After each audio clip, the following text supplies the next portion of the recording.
watch. Order my yacht. Calling me some thoughts. Let them fuck in my spot. Bring them in, take them out.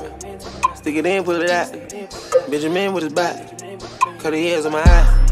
Cost at least a couple G's. Count the money through the weed. Blue hundreds I can see.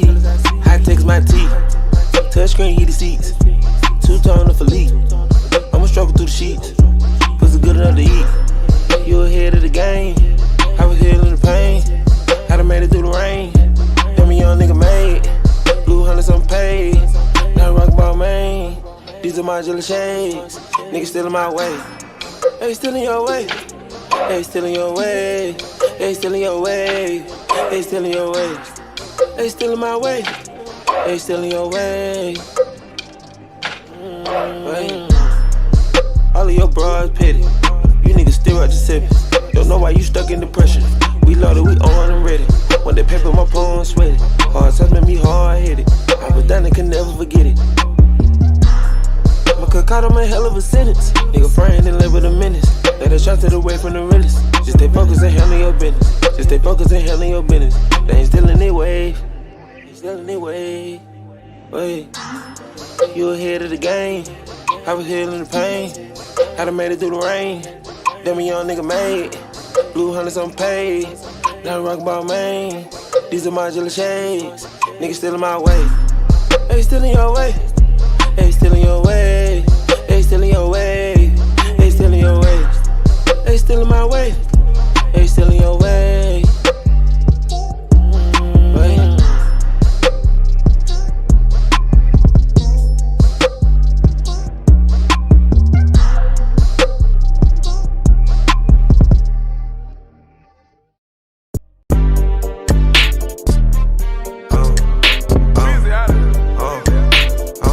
Turn it down.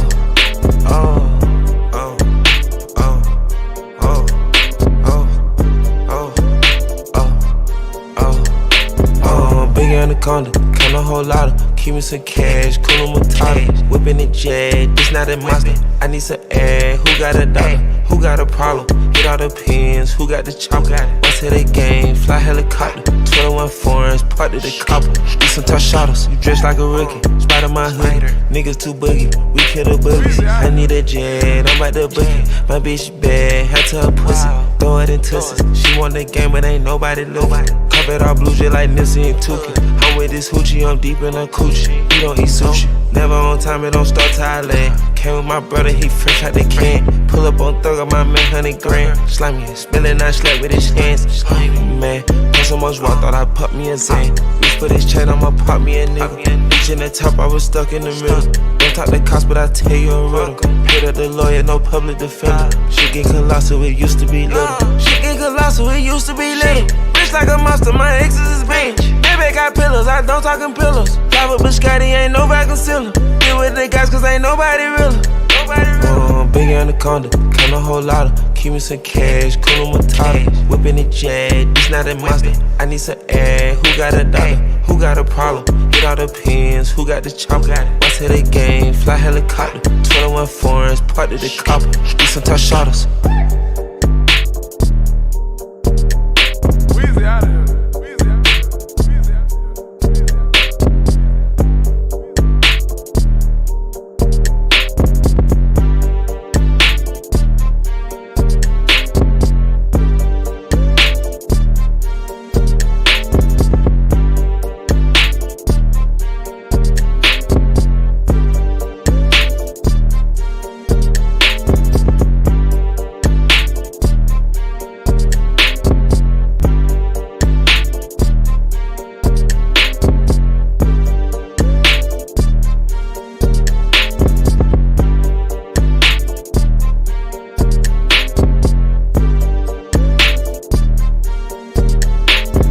Big anaconda, count a whole lot of. Keep me some cash, cool on Matata. Whipping the jet, this not a monster. I need some air, who got a dollar?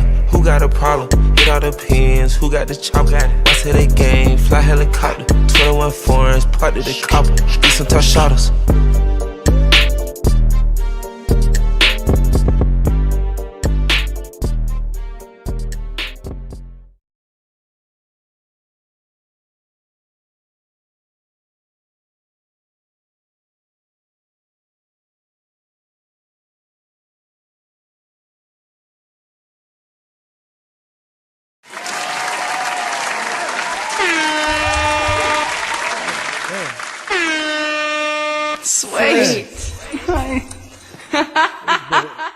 It's been a minute.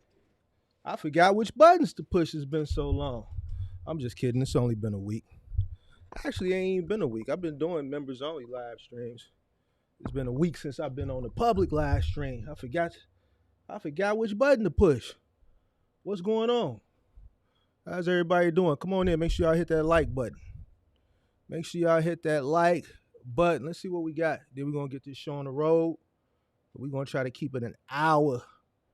Maybe this one go an hour and 15 minutes. We're gonna try to keep this one at an hour and 15 minutes. And I'm gonna get up out of here. Let y'all get up out of here. What's going on? Make sure I hit that like button. Shout out to Ken Hooten, STL in the building. What's going on? Kevin Birch, Houston, Texas in the building. William Sweet, what's up? Jacksonville, Florida. What's this? Roy Irvin, Alexandria, Louisiana. Craig Freeman, Brick City. What's that? Brick City. That's is that Newark, New Jersey? Brick City, the home of Red Man. Is that Brick City? Frank Griffin, MLA Logistics. What's going on? C. Simmons, what's up? Atlanta in the building. Big Hearn, what up? Louisiana. Diane Jennings. SD Walk, shout out to Cleveland in the building. Shout out to all the MGMs. Shout out to all the MGMs. Shout out to all the moderators. I see Pippi, what's going on? DG Got Hustle. What's going on? What else? Roy Irvin. Who else we got? Bo Rabbit, what up? Shout out to everybody coming on in. Make sure y'all hit that like button. What Kelvin Burke said, he got a job. What y'all congratulating Kelvin? Enjoying my first day of the job. Big Herm. And damn, it feels good to work and be able to provide. All right, so congratulations to Kelvin Burke.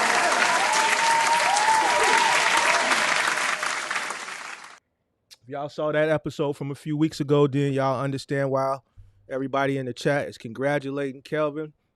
No, I'm congratulating him as well. Congratulations on the job. Congratulations. I knew everything would work out for you. Shout out to Great Polo. What's going on? Frank Griffin. Let's see.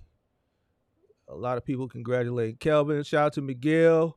Marcellus, what's good, my guy? Man, trying to get my lady, but I'm going to send her to you. Yeah, send your lady to me. That's what we was talking about last week. That was the last show I did. That's why I took a few days. I took like a week off because I had to let that marinate. I had to really let that marinate into some of these guys' head, man. You dig what I'm saying? And I had to let y'all think about that. Think about that. Y'all got options out here. Y'all got choices. Life is about choices and decisions. Y'all got to figure out what y'all want to do, man. We don't want to hear all this hooping and hollering and complaining and shit. What you going to do? You going to chase the bread or you going to chase the Brenal? You know what I'm saying? You're going to have to sacrifice something. Some going to get neglected. You got to let me know what you want to do. But like I said, if she is 7, 8, 9, or a dime, you could put on a flight and I'll hold her down until you get back and I'll send her back to you better than she was when you left. You did what I'm saying. Shout out to Costas. What's going on? Kelvin Bird spoken. What's up, Jonathan? Kalanji, what's going on? Craig. Derek Evans, what up? Jonathan, Roy, what's going on? Boom. So, man, it's been a week. A bunch of people. Man, where you at, Mark? I ain't nowhere. I told y'all last week. A few weeks ago, it was my birthday. I was kicking it. All right. Then I told y'all last week, or maybe I didn't tell y'all. I think I might have said it on the members only. One of my homegirls' birthday was last weekend, so I was doing that all last weekend. You know what I'm saying? I did my members only live streams. I think I did like 2 members only live streams, but I've been, it's Pisces season and I'm a Pisces, so I've been teeing up. All right, but it's back to normal now. Everything is back to normal. All right, so we finna tee back up on YouTube. All right, so tonight I want to talk about supply and demand because it seems like a lot of people just got an issue with this, man, and I just don't understand, man. And I be trying to let these other content creators, get they stuff off, but it's like the same stuff. Oh, and even with me, like it's only so much information you could put out in this space. This ain't a space like entertainment, you know what I'm saying, where every other day something is happening and then you can make content about it. Like I pretty much put out all the educational as far as fundamental content there is to put out, as far as, all the way from starting the business all the way up to selling your business and exiting from your business. So everything that I do now is just based on current events centered around,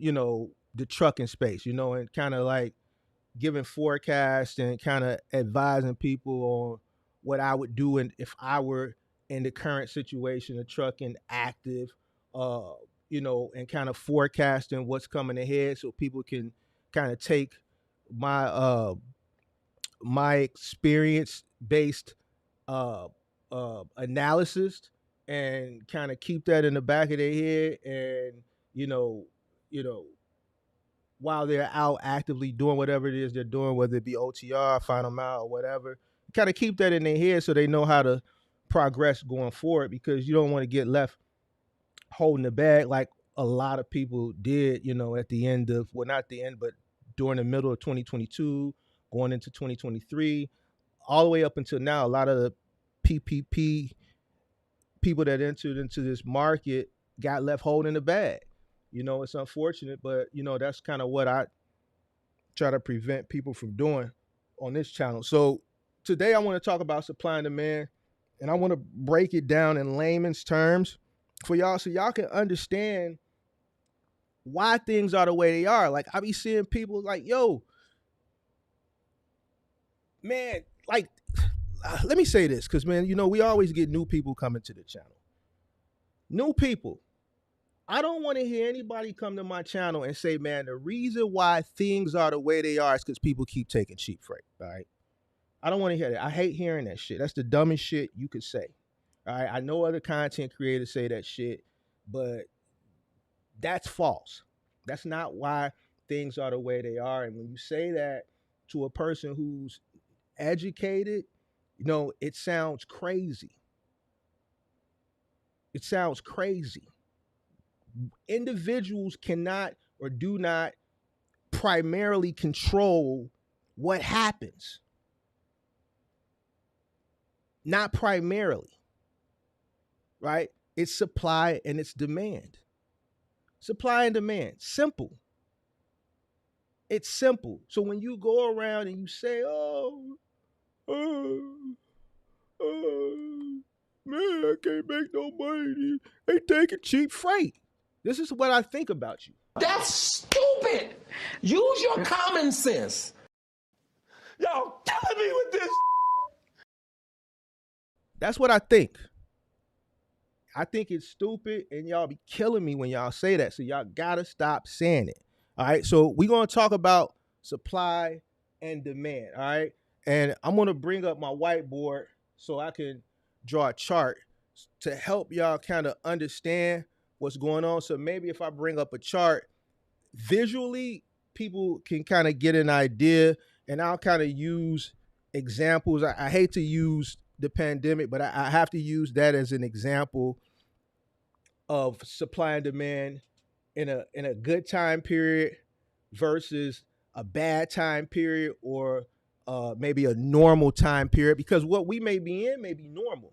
We're going to really get into it, and then I want to see, where y'all heads are at. I want to see what y'all be watching, what y'all be listening to, because some of this stuff, even if you don't have an economic background, you should be able to be paying attention to what's going on in the news and current events to kind of, if you don't understand, just kind of give yourself some type of direction. You see what I'm saying? Y'all ain't paying attention to what y'all need to be paying attention to.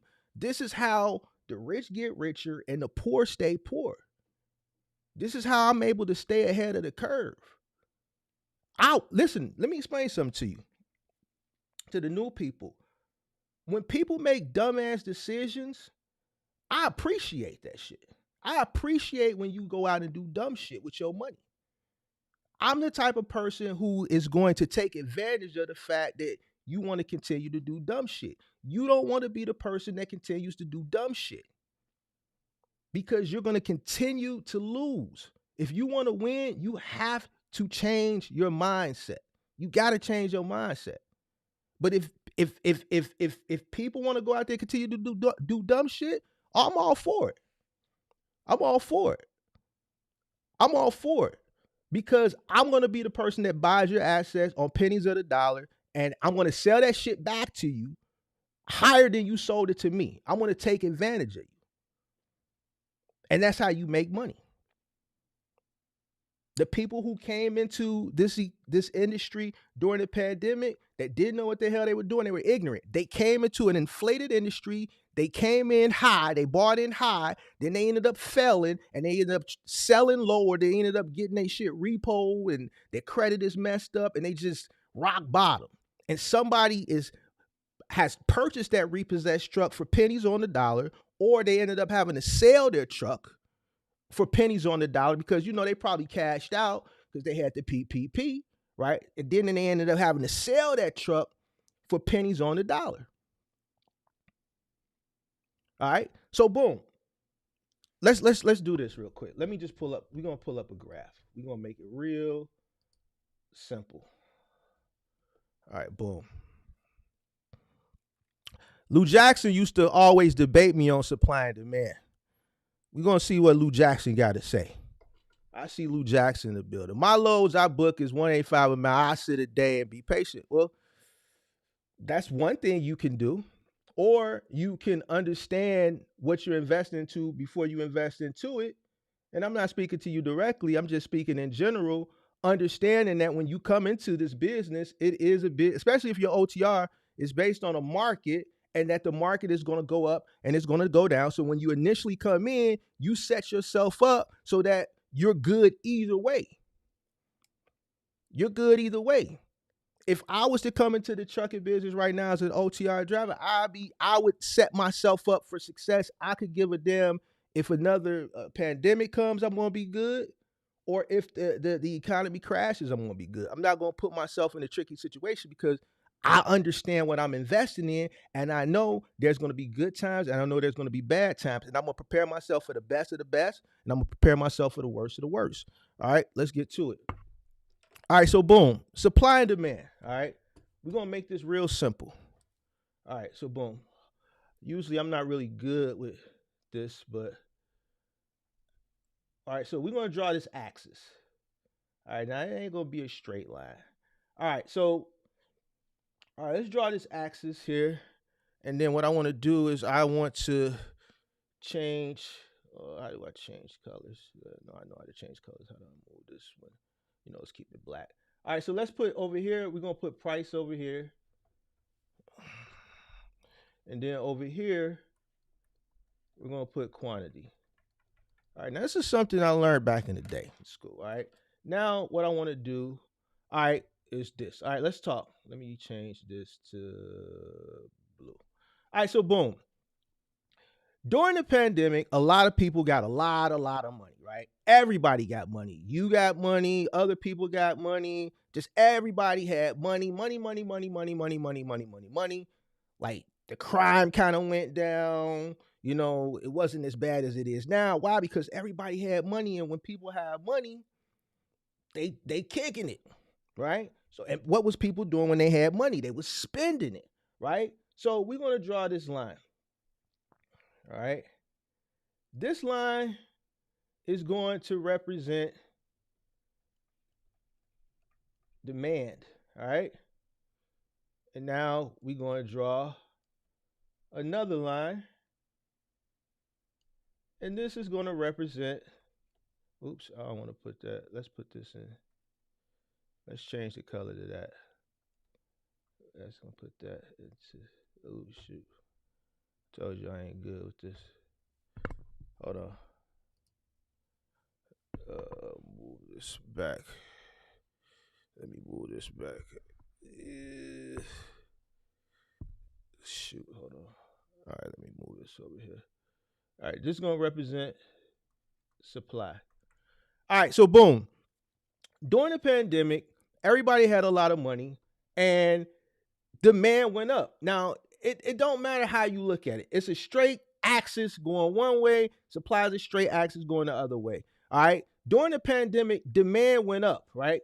So people got their little PPP money and they went and did the damn thing. and you saw demand go up. It went up in an upward trajectory till it got here. Now, what happened?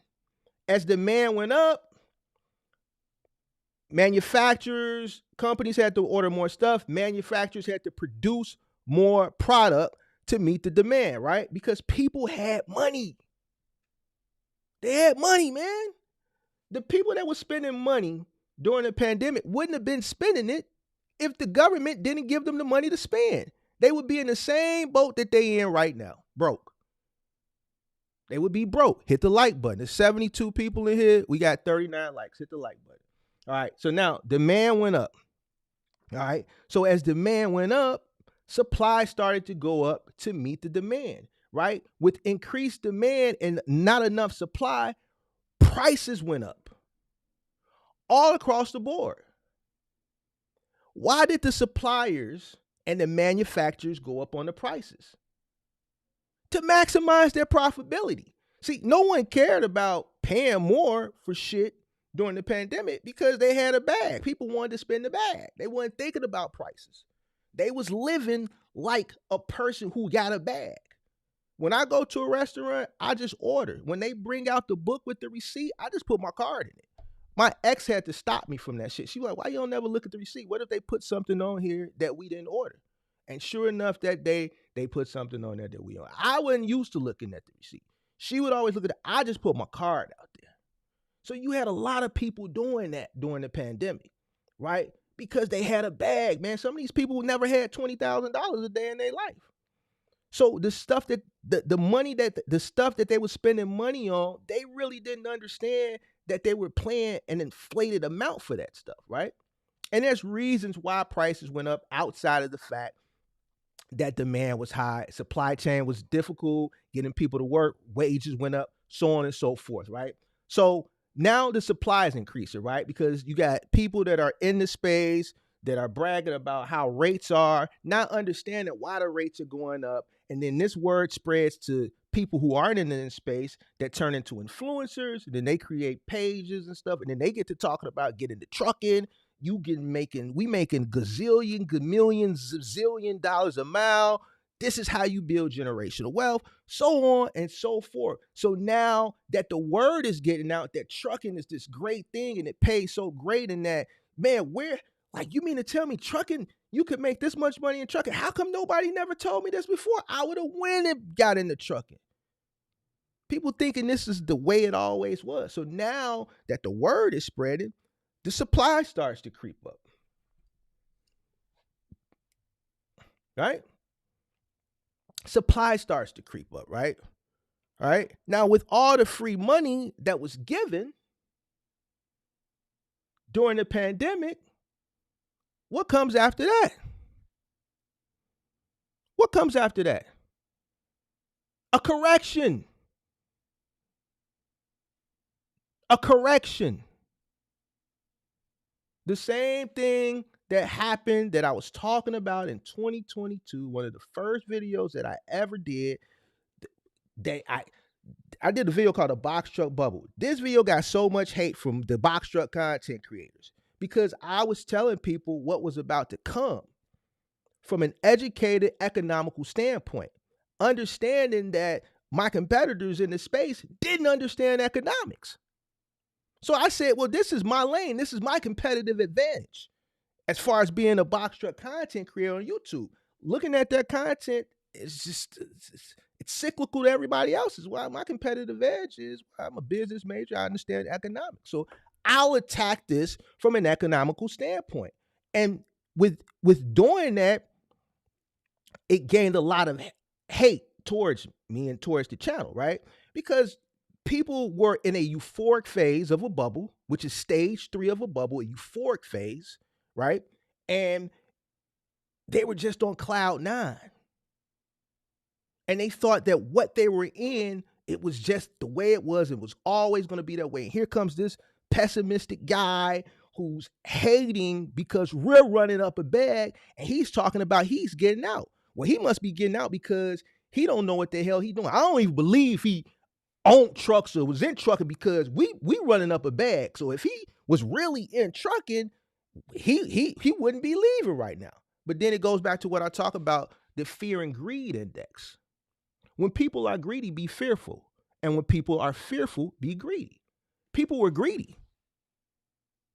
I had never seen greed like that as long as I was in business. Ever.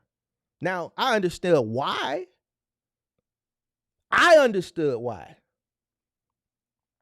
But a lot of the viewers on YouTube, a lot of them who are no longer here, as well as my peers in the space, didn't. And I'm not saying this to, boost myself up. The content is up there. You can go look. And you can do a compare and contrast from that time period.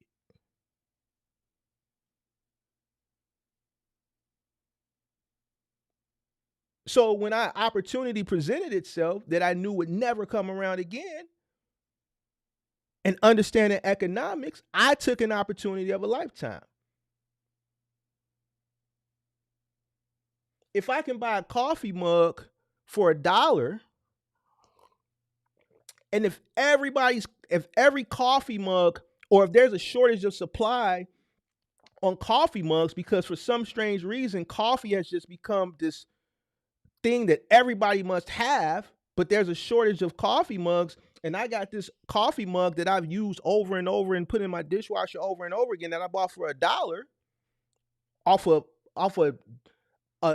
a clearance table at goddamn Burlington Coat Factory. And because there's a shortage of supply of coffee mugs, and somebody is willing to pay me 4 or 5 times the amount for the coffee mug used that I bought it new, what do you think I'm going to do? I'm a businessman. This is unheard of. I done drank out of this thing when I was healthy, when I was sick. I done drank goddamn Theraflu out of this thing. It's been in my damn dishwasher. It used to be notorious big on it. I done put it in my dishwasher so much that the Biggie album cover done rubbed off. The Ready to Die, you can't even see the baby no more.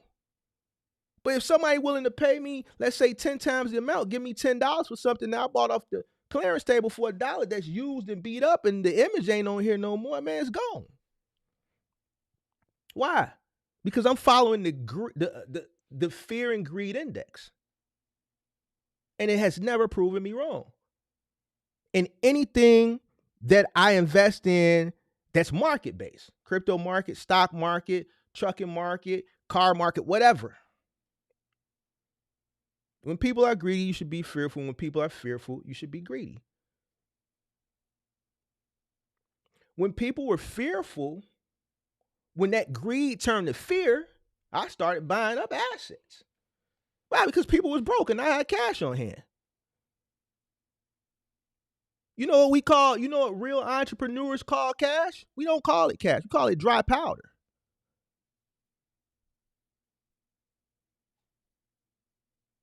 I got a lot of dry powder because I understood what we was in and I understood what was coming.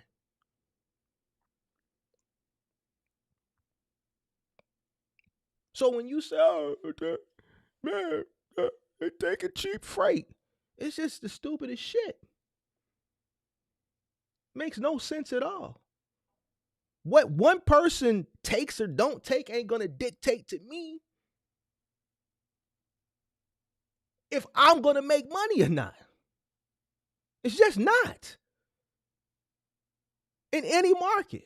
I don't give a goddamn if they take the freight for free. It's not gonna dictate whether I am profitable or not. They can take whatever they want to take. If you're failing, you're not failing because they're taking cheap freight. You're failing because of something you did. It ain't got shit to do with them.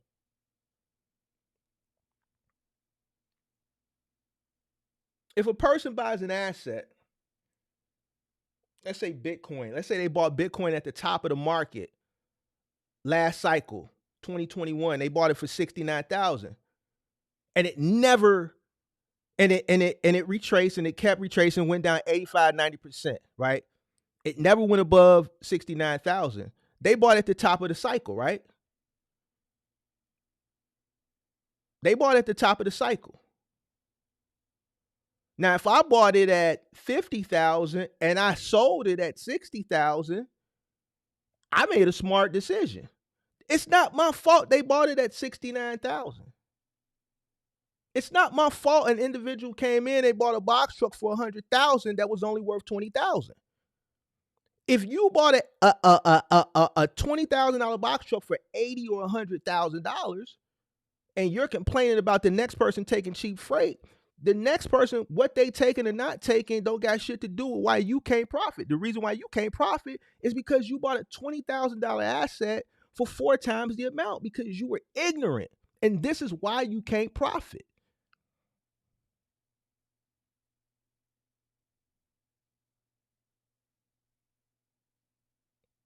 So now you fast forward 2 years later, after the market started to correct itself midway through 2022.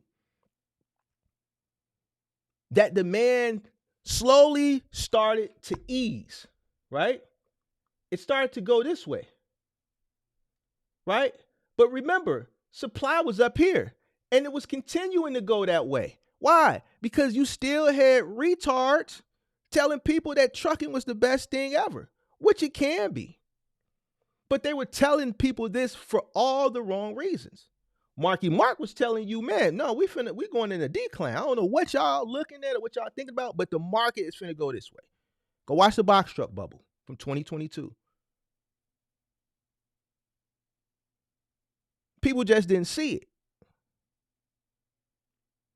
So demand slowly started to retrace. Why? Because we have to correct itself. This could not stay the way it was forever. Any market that's operating over leverage is always going to correct itself. A correction is healthy. It's healthy. It's not a bad thing. It's a healthy thing. Why? Because that's just not the way things are. Now, right here on this axis, this is what you call the equilibrium. Excuse my handwriting. This is what you call the equilibrium. All right. When supply and demand meet right here, this is the equilibrium. This is like fair across the board. Perfect supply, perfect demand. We're not at that point. Almost 2 years later.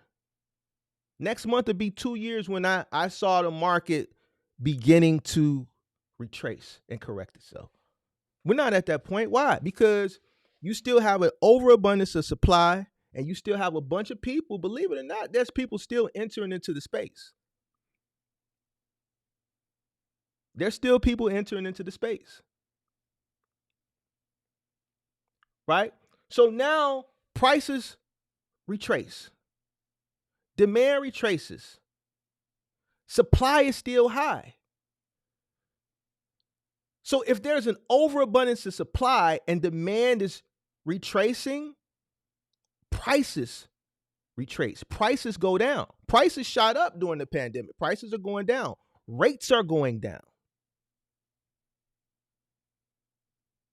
Why?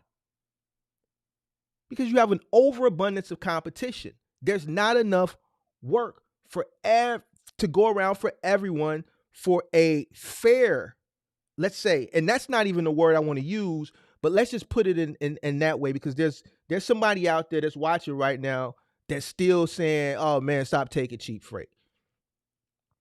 Right? So rates go down. Increased competition lowers rates. Once again, increased competition lowers rates. Increased competition lowers rates. The more competition you have, the lower the rates. We talked about this before, and I reiterate it from time to time because I always have new people coming in. The whole purpose of trucking being deregulated in 1980 was for this sole purpose.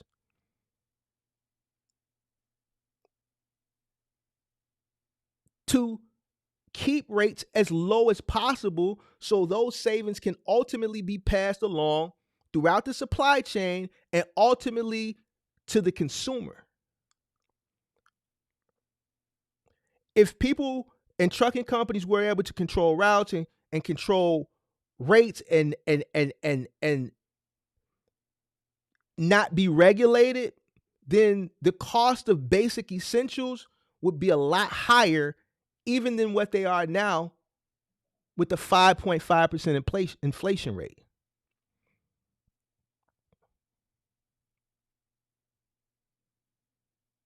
So this is when I say, when people say, oh, stop taking cheap freight, this is why I say stop saying that dumbass shit. Has nothing to do with what people take. If your cost per mile is $2.50, then that sounds like a personal problem.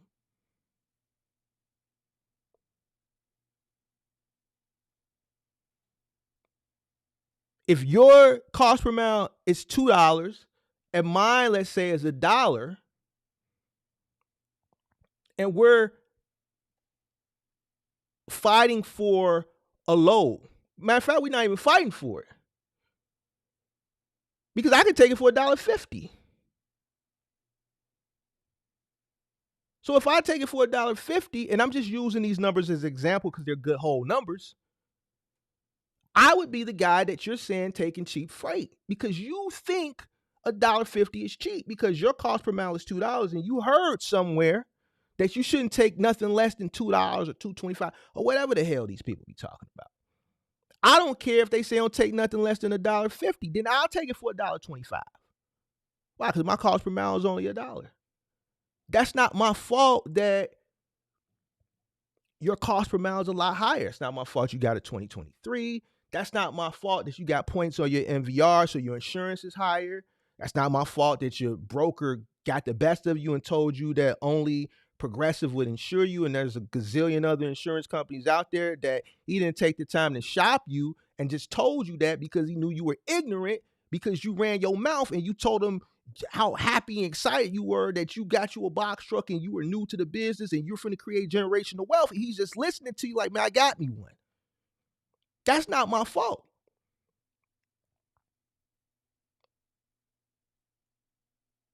That's your fault. That's personal.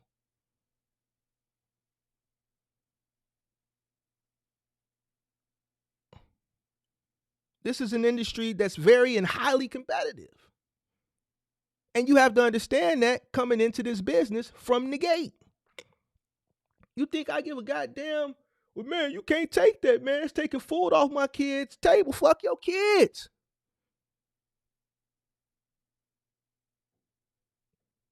I'm trying to eat too.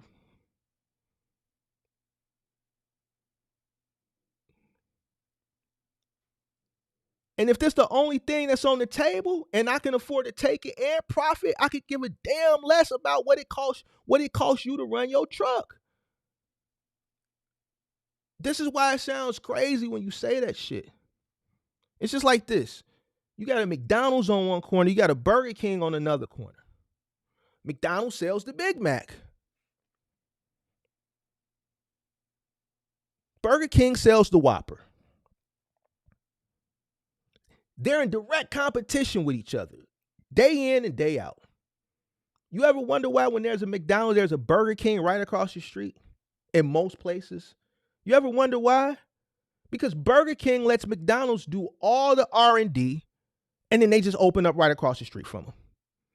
McDonald's spends millions of dollars in R&D, and then Burger King says, all right, well, they did all the research. So this is obviously a good market to put a fast food and sell burgers. So if it's good enough for them, it's good enough for us. So we'll just open up right across the street and we'll save a few $1 million doing the R&D and we let them do it.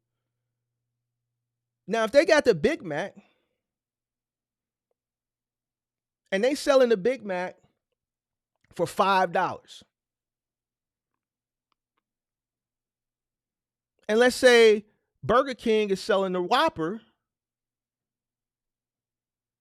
for $2.50. Let's say they're running a sale. Or let's say they selling it for $4. Let's just make it more realistic. McDonald's is selling a Big Mac for $5. Burger King is selling it for $4. The manager for McDonald's walks across the street to talk to the manager of Burger King. He said, hey, I'm the manager across the street at McDonald's. We sold 100 Big Macs so far today. How many Whoppers y'all sold? Well, we only sold 50 Whoppers so far today. For real? Well, you know what, man? You know what we gonna do, man? We gonna tell everybody that come the rest of the day that we out of the Big Mac sauce, because we want y'all to be able to sell just as much as we selling. Cause we just want things to be even across the board, man. We McDonald's, y'all Burger King, man. We need to get along. We need to make the same amount of money, and we need to make sure that each one of us, it's our business to ensure that the other business stays in business. Like that shit don't even make sense. I don't even know if I said it right because it shit don't make sense. That shit will never happen. Burger King and McDonald's are trying to destroy each other each and every single day. They are trying to destroy each other. This is why Burger King has the 2 for $5 Big Mac or 2 for $6. You clip the coupon, you get 2 Big Macs, 2 Whoppers for $6. Then McDonald's comes with the $5 meal. They're in direct competition. They constantly competing against each other because they're trying to rip each other's necks off. They're not concerned about propping each other up. Oh, man, well, since you selling yours for $4, your Whopper for $4, and we selling the Big Mac for $5, why don't you come up to $4.50 and we'll come down 50 cents so we can be really in direct competition so it'll be fair across the board? No. What they selling the Big Mac for now? $5? All right, bet. Next week, print out a circular, put it in all the newspapers, send out some digital coupons. We run a Whoppers 2 for $6. Fuck them.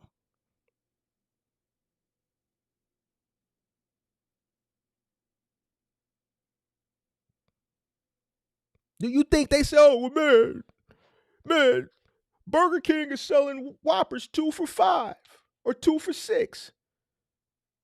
Man, they selling the burgers too cheap, man. That's how you sound when you say, man, I can't make no money because they taking cheap freight. I can't make no money. They taking cheap freight. I can't make no money. I can't make no money. That's stupid. Use your common sense. Y'all killing me with this. That's how y'all sound, man. And that's how I feel, man. Y'all be killing me with that. Stop saying that shit. All right. So now, in current day, demand is down. Supply is still up. Who's the supply? Capacity. Capacity is what? Truckload space.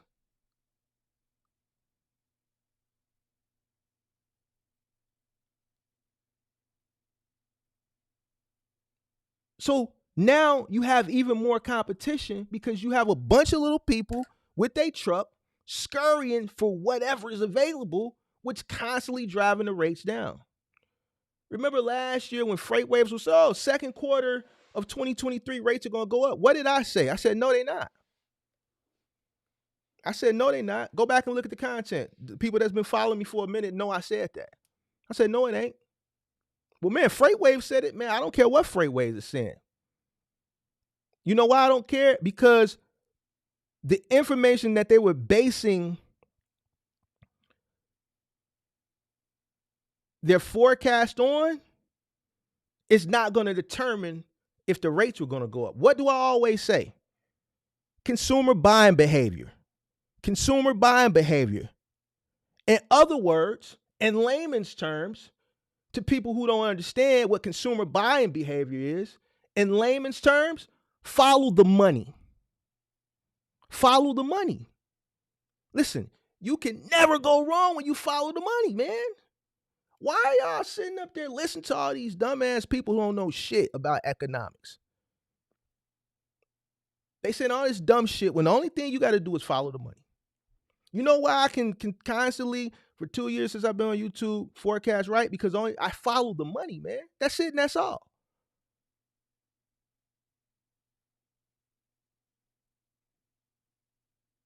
People are broke.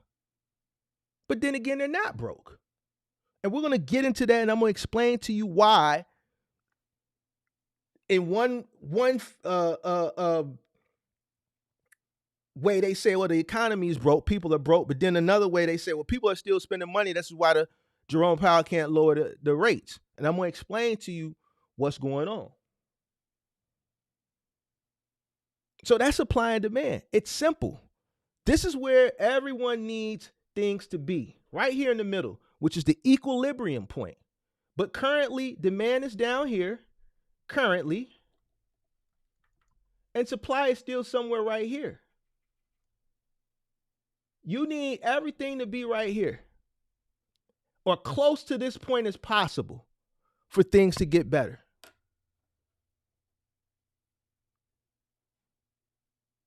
You weren't complaining, people weren't complaining when the demand was really high and the supply was high because you were in a euphoric phase. Nor did you understand what we're talking about right now. You didn't understand supply and demand, but now you do. Let's talk about supply and demand as far as the trucking space goes a little bit more in detail. Some aspects of trucking, some lanes of trucking, the demand may be higher and the supply may not be high. But people rather still stay in a niche or narrative where supply is extreme and demand is low. If you are a business owner, sometimes you got to move around. You got to transition. You're not going to be able to do what you want to do all the time. You're going to have to get your hands dirty sometimes as a business owner. You thought when you came in, because you listened to said influencer, that you could sit in your truck, drive across country and back into a loading dock, and they're going to load it with a forklift and unload it at the drop of your forklift and no touch freight, all this goofball ass shit that I used to hear people talking about. And now that it's not that simple anymore, you're not getting $1 gazillion a mile, and now you got to get out and get your hands dirty. You don't want to get your hands dirty. You don't want to go into a niche where the demand is slightly higher than what the demand may be in a different niche. Let's say OTR. OTR is probably, as far as on the seesaw of things, if you're looking at a seesaw, this is supply and this is demand. The OTR lane is probably the lane where the difference is the farthest apart. Why? Because that's where most of the supply is. There's no demand because people don't have the money to spend on the things that you need to move in your truck. We're coming into spring now. So now there's a demand for outdoor supplies. Now wait around and watch how many people that are sitting around listening to freight waves say, oh, second quarter. They saying the same shit this year that they said last year. And I'm telling you, they full of shit this year, just like they was last year. Why? Because they not following the money. I never hear them talk about the shit that they should be talking about to determine or give some type of educated hypothesis or analysis or forecast on, when the market could possibly see an uptrend. The information and things that I research and look into is how I'm able to come up with my forecast, and the things that I research and look into have never proved me wrong because I follow the money. I follow consumer buying behavior because people need to spend money in order for demand to go back up, for manufacturers to produce more product. They're not even producing as much product as they were producing during the pandemic because there's no demand for it.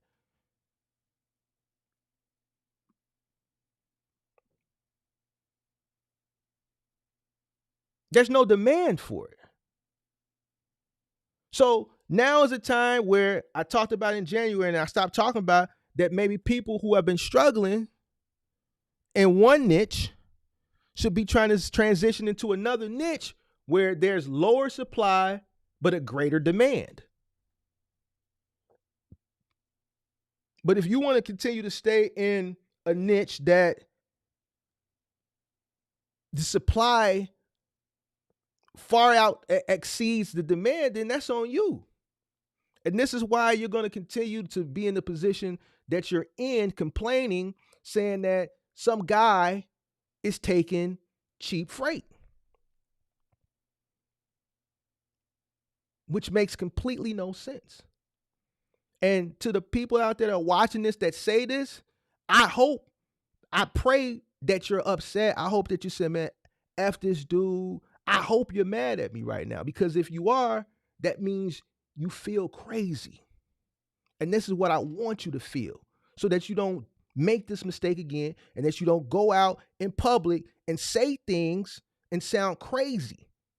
And then in the same breath say you a businessman, try to prop yourself up as a businessman. You don't know what the hell you talking about. Because eventually you're going to come across somebody who's really about that business shit, that's going to be able to talk that shit like me. And it's just you're not even going to be able to follow the conversation. These are the things that you have to know as a business person so that you can be successful. You can't just go and just say shit out your mouth because you heard Joe Schmo on the internet say it. Because Joe Schmo don't know what the hell he's talking about. You know how many people led people into financial ruins from the internet?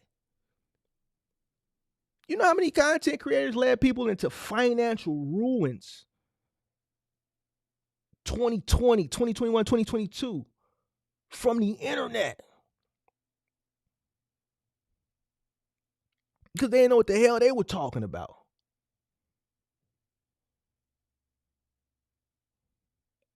This is why Mark don't got no friends on the internet. Because I'm telling you the same shit now that I was telling you then. And whose information was right and whose was wrong.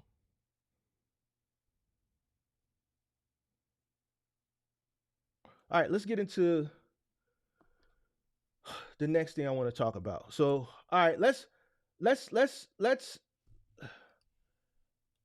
now that we have an idea of what supply and demand is, and that you guys understand what it is, I want to look at two things also as far as the economy is concerned that further paints the picture on why things are the way they are. All right. If you came in, make sure you hit the like button. We got over 100 people here. We got 69 likes. Make sure you hit the like button. All right. How many people watched the speech? I'm not going to say whose speech. You should know. Who watched the speech? The speech that if you're a business person, you should have been watching. I want to know the person who gave the speech and when was the speech. First person, let me know in the chat. This is what I'm going to tell who's really about their business, who's not. There was recently a speech, and I want to know who gave the speech and when the speech was. Shout out to Art, just becoming a member. Sweet.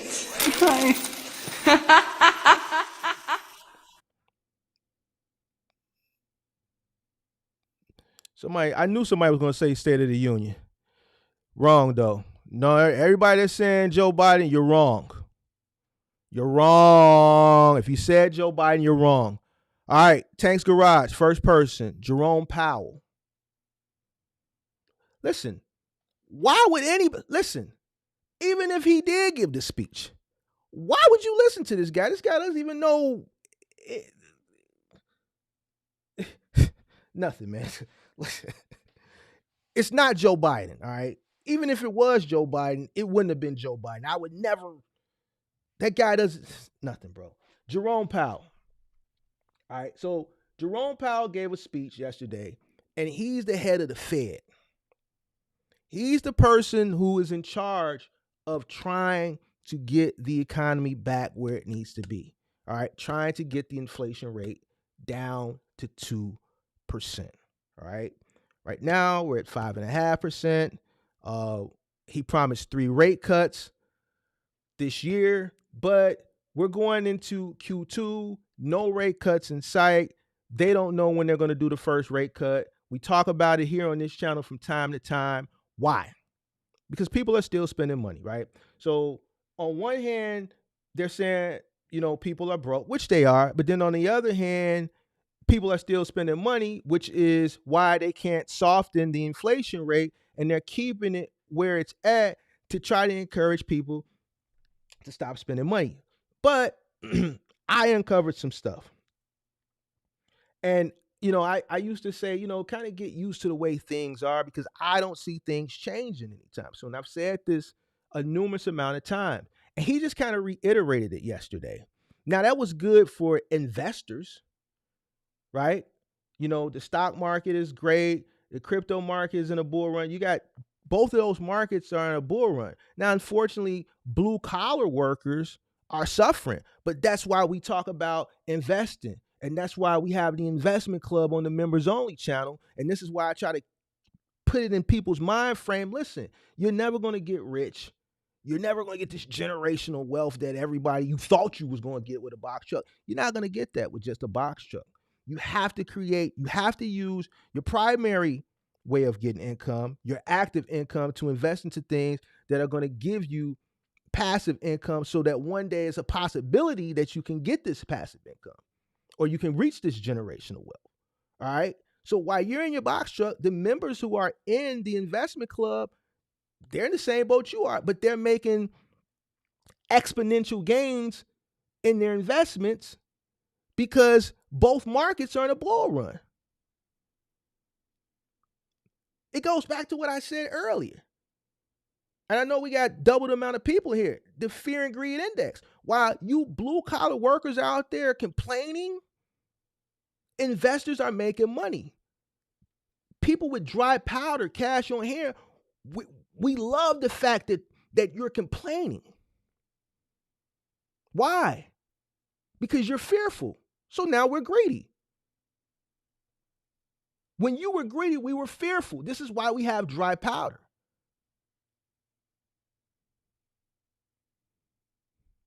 This is why we are in and we're bullish.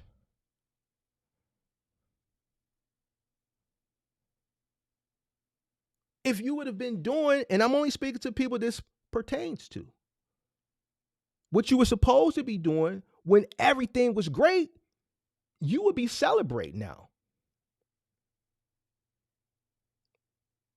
You wouldn't even care about your box truck. You would still run it, but you wouldn't really, that little money, and I say little money because it's little money. It's days that if you would have done what you were supposed to do, what you could gross max in a week, you could make 4 times that amount in a day. The bulls are running. This ain't bear season right now. We were in bear season when blue collar workers were bullish and greedy.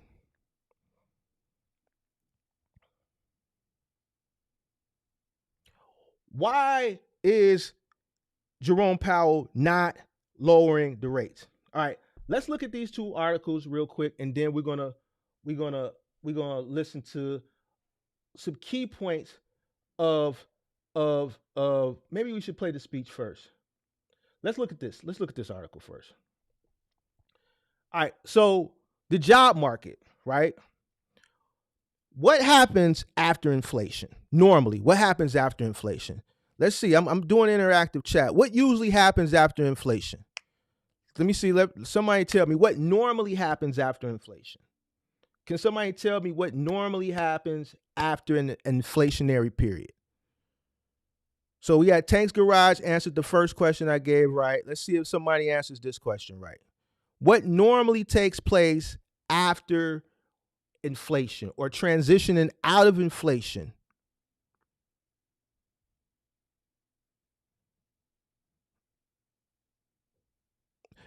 Tank's Garage, jobs do go away. That's one thing. We're slowly seeing that in the tech sector. Roy Irvin, recession. Recession. Remember that. We're going to learn something today. So you're going to learn you something today. And you're going to be a better trucker. You're not going to say stuff like, keep taking cheap freight. And you're going to be able to maneuver through any business that you get into because you're going to understand economics, recession. All right. Now, normally we go into a recession, the job market softens. For some reason, the job market isn't softening.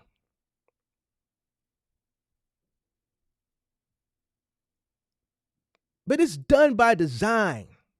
It's being done by design. The job market isn't softening, guys. It should be. We saw the tech sector do a bunch of layoffs, but there's more jobs available than there are people that are willing to do the jobs.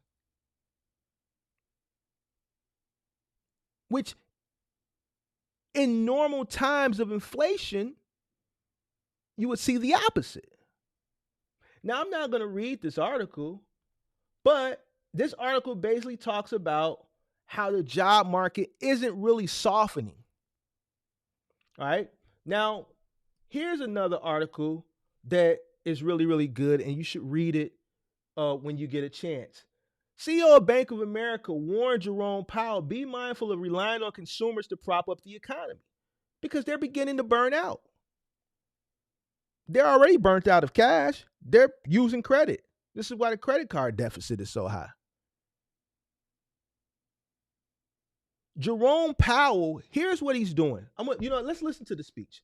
So basically, the CEO of Bank of America, and I'm not going to read this, he's basically warning Jerome Powell, don't rely on consumers to prop up the economy, because that's basically what Jerome Powell is doing.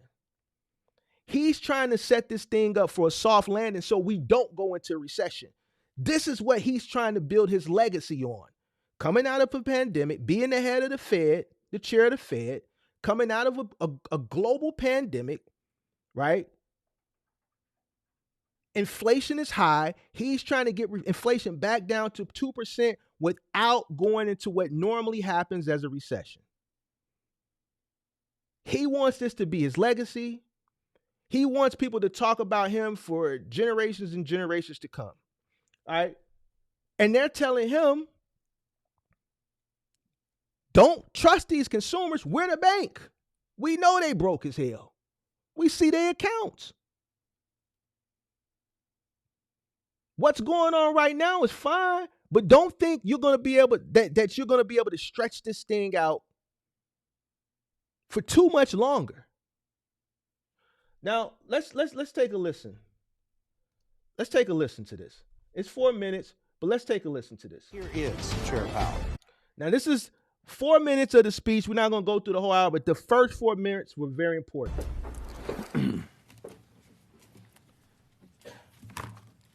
Good afternoon. My colleagues and I remain squarely focused on our dual mandate to promote maximum. And if you run a business in these time periods and you don't know who this guy is, shame on you. Get to know this guy over the next year. Set an alert that when he does do speeches, the next one I believe is in May 1st or June 1st, you need to be watching and listening, because this is going to determine the rest of the year of the market and when people just spend money. Employment and stable prices for the American people. The economy has made considerable progress toward our dual mandate objectives. Inflation has eased substantially, while the labor market has remained strong. And that is very good news. Inflation is held on. The labor market is held strong. Hold on, give me a second. And that is very good news. The market has remained strong. Inflation has eased substantially, while the labor market has remained strong. Inflation has come down to its high. It was at 8 point something. It's down to 5.5%. Labor market is still strong, just like I talked about. Normally, you would see the labor market softening, right? Setting up for a recession. And that is very good news. But inflation is still too high. Ongoing progress in bringing it down is not assured, and the path forward is uncertain. It's not assured. He's basically saying he doesn't know, right? They've paused lowering inflation, right? They paused, right? He said late last year he's going to lower it 3 basis points this year, 1/4 of a point each time. So a quarter of a basis point 3 times, right? This year. We're going into Q2, and he's saying right now he doesn't know when. Why? Because people are still spending money, right? Why are people still spending money? Because people are still working. The middle class Americans that are still taking their behind to work, not the ones that are lazy, that don't want to work, the ones that have decent to good jobs, the guys that work at Deloitte and Citadel and they make $90,000, $100,000 a year and shit like that. Those people that are going to work, they're broke too. They living off credit, but they have careers that they're not going to let go, right? Because these are careers that they've got, college tuition, $100,000 worth of debt that they trying to pay off. Healthcare workers, right? What do we know healthcare workers do? I've dated a few nurses. They drink their ass off. This is why the restaurants are always packed. This is why the bars are packed. Police officers, what do? They alcoholics. They drink. This is why those members only bars. This is why the service industry is experience-based service industry is exceeding the goods industry. You can't move services in your box truck. You have to move goods in your box truck. The economy is being propped up. He's purposely keeping the economy propped up from the labor side because he wants to lower this interest. He wants to lower the inflation. He wants it to come in with a soft landing for his legacy. If this guy is able to pull this off, if he's able to get inflation back down to 2% without going into a recession, they're going to talk about him for years and years. We are fully committed to returning inflation to our 2% goal. Restoring price stability is essential to achieve a sustainably strong labor market that benefits all. Today, the FOMC decided to leave our policy interest rate unchanged and to continue to reduce our securities holdings. Our restrictive stance of monetary policy has been putting downward pressure on economic activity and inflation. As labor market tightness has eased and progress on inflation has continued, the risks to achieving our employment and inflation goals are moving into better balance. I will have more to say about monetary policy after briefly reviewing economic developments. Recent indicators suggest that economic activity has been expanding at a solid pace. GDP growth in the fourth quarter of last year came in at 3.2%. For 2023 as a whole, GDP expanded 3.1%, bolstered by strong consumer demand as well as improving supply conditions. Activity in the housing sector was subdued over the past year, largely reflecting high mortgage rates. You heard that about the housing market. It was subdued, right? Largely due to high, interest rates, right? Right now, the supply is low because people aren't selling their properties. So there's low supply, right? So you got low supply right now, high mortgage interest rates. High interest rates also appear to have weighed on business fixed investment. In our summary of economic projections, committee participants generally expect GDP growth to slow from last year's pace, with a median projection of 2.1% this year and 2% over the next 2 years. Participants generally revised up their growth projections since December, reflecting the strength of incoming data, including data on labor supply. The labor market remains relatively tight, but supply and demand conditions continue to come into better balance. Over the past... What did I talk about? What did we talk about with the equilibrium? Right? We see supply slowly coming down, right? Because box truckers and truckers are failing.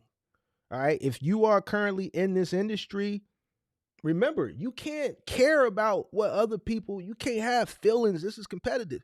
You actually need people to fail. If you came in late, go back and look at the part where I had up the whiteboard and I drew the scale for supply and demand. Right there in the middle is what he's talking about now, that equilibrium. Right? We need people to start spending money, but in order for people to start spending money, the economy has to get better. And trucking supply needs to come down. So you need more truckers to fail. You need them to fail. And as crazy, as harsh as it sounds, that's just what it is. Last 3 months, payroll job gains averaged 265,000 jobs per month. The unemployment rate has edged up but remains low at 3.9%. Strong job creation has been accompanied by an increase in the supply of workers, reflecting increases in participation among. Now, I'm starting to think, is this why they're letting all these migrants in? Because a lot of them are getting work permits. So is this help propping up the economy so that they can come in with this soft landing? I wonder. Individuals aged 25 to 54 years, and a continued strong pace of immigration. Nominal wage growth has been easing. A strong pace of immigration. See, why are they calling them immigrants? Why aren't they calling them illegal aliens? Because that's what they are. They're illegal aliens. They're not immigrants. They're illegal aliens. All right. I'm from a different generation. I don't use these soft words, migrants, and no. In my generation, they were called illegal aliens. That's what they were. And that's what they are. You cross over the borders illegally, you're an illegal alien. All right. They're probably using these illegal aliens to help prop up the job market. So to further help them come in with this soft landing so that the economy doesn't go into a recession. They're going to try to pull this off before the election so Joe Biden can get the points and kudos for it so he can use this as a talking point when he runs. And job vacancies have declined. Although the jobs to workers gap has narrowed, labor demand still exceeds the supply of available workers. Did you hear what he just said? Listen to what he just said. Listen closely. Labor demand still exceeds the supply of available and job vacancies have declined. Although the jobs to workers gap has narrowed, labor demand still exceeds the supply of available workers. Labor demand still exceeds the supply of available workers.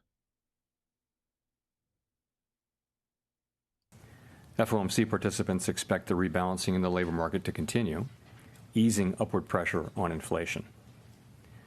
The median unemployment rate projection in the SEP is 4.0% at the end of this year and 4.1% at the end of next year. Inflation has eased notably over the past year, but remains above our longer-run goal of 2%. Estimates based on the Consumer Price Index and other data indicate that total PCE prices rose 2.5% over the 12 months ending in February, and that excluding the volatile food and energy categories, core PCE prices rose 2.8%. Longer-term inflation expectations appear to remain well anchored, as reflected in a broad range of surveys of households, businesses, and forecasters, as well as from measures from financial markets. The median projection in the SEP for total PCE inflation falls to 2.4% this year, 2.2% next year, and 2% in 2026. Now, you heard that. They want to get it down to 2.4% this year, 2.2 next year, and 2.0 in 2026. So you're talking about 2 more years. 2 more years. All right. 5.5% to 2.4% by the end of this year.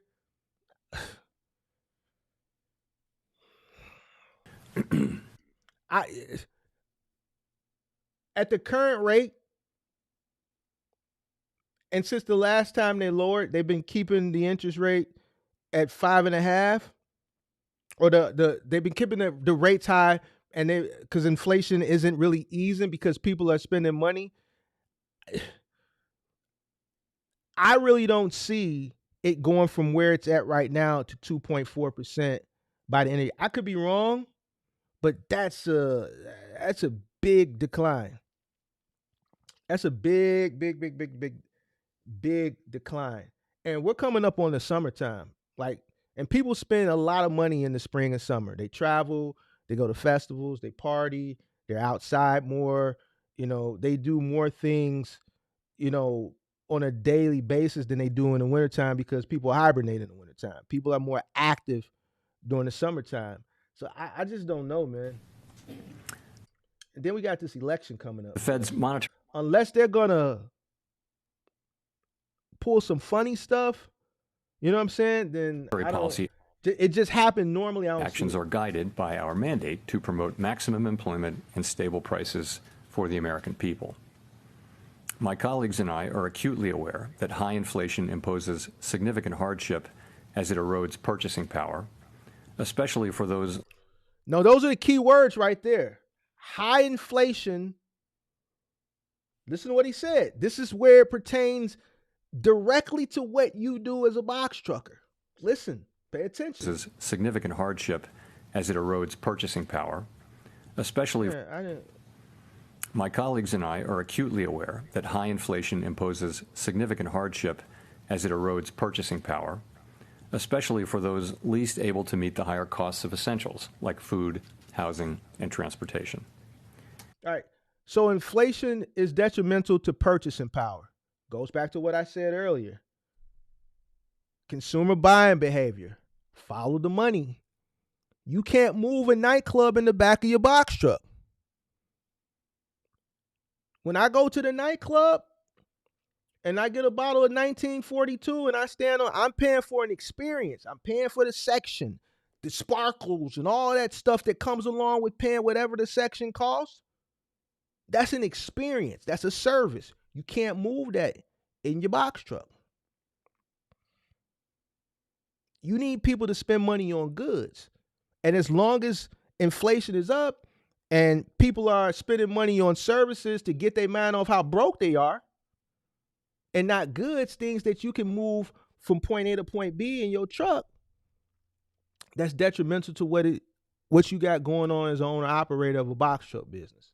We are strongly committed to returning inflation to our 2% objective. Here is. All right, so that's Jay Powell. That was the speech. That was part of the speech he gave yesterday. I'm not going to play the whole speech. But those first 4 or 5 minutes were very, very, very, very instrumental to everything that we've talked about and everything that you need to know and understand going forward. All right. This is the individual that you need to listen to. This is the person that you need to keep up with as far as the economy. You need people to spend money. Has nothing to do with this individual taking cheap freight. Follow the money, man. Point blank, simple. Now, it's as simple as that.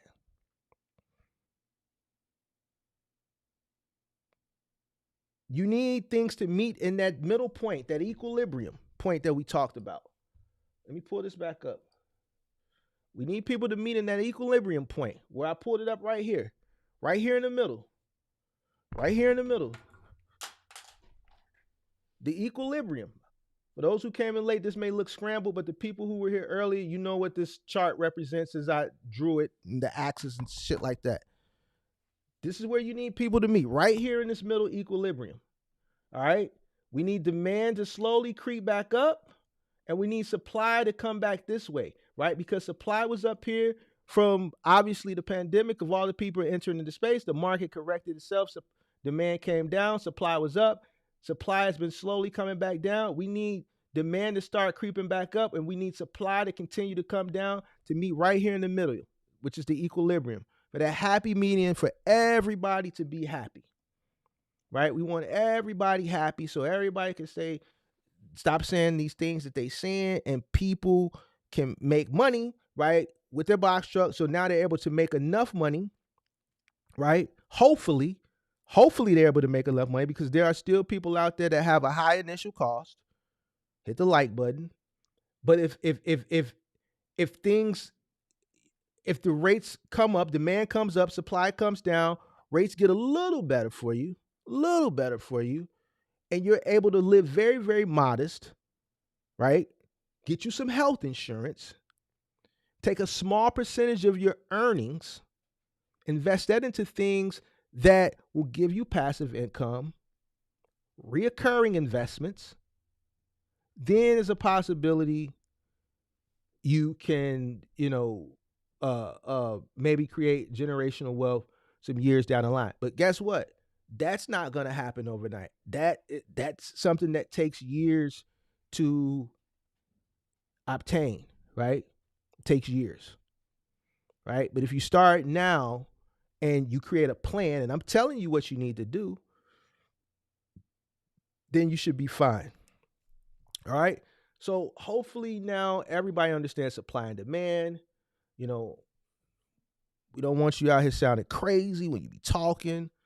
You can start calling some of these other people out when y'all be looking them on Instagram or YouTube or Facebook. They be talking about they know the business, and now you can start calling them out on their BS because they don't know what they be talking about. Now you can come from an educated point of view and say, "Hey, man, what you talking about don't make no sense."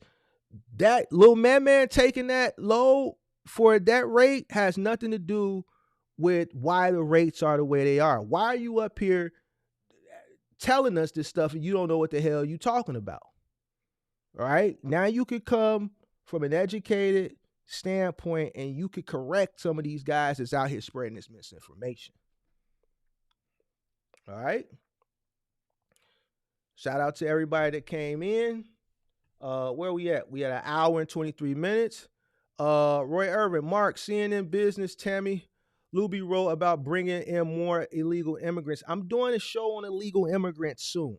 We're going to go ahead and do the illegal immigrant show. We're going to do the illegal, because that's what they are. They're illegal aliens. They're not migrants. They're illegal aliens. Listen, man. Last summer, I was feeling sorry for these people. I was giving them little money, whatever cash I had, I stopped giving it to them.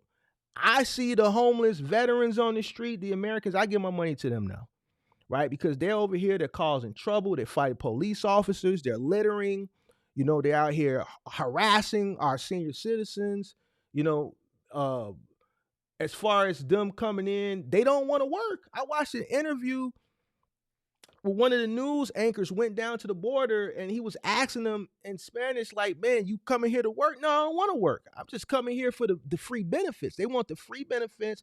I seen them earlier today doing a handshake. It was a gang handshake, but it wasn't none of our gangs. It was an MS-13. So MS-13 is here now. They're bringing more MS-13. They're doing a funny handshake, and we want them out of here, bro.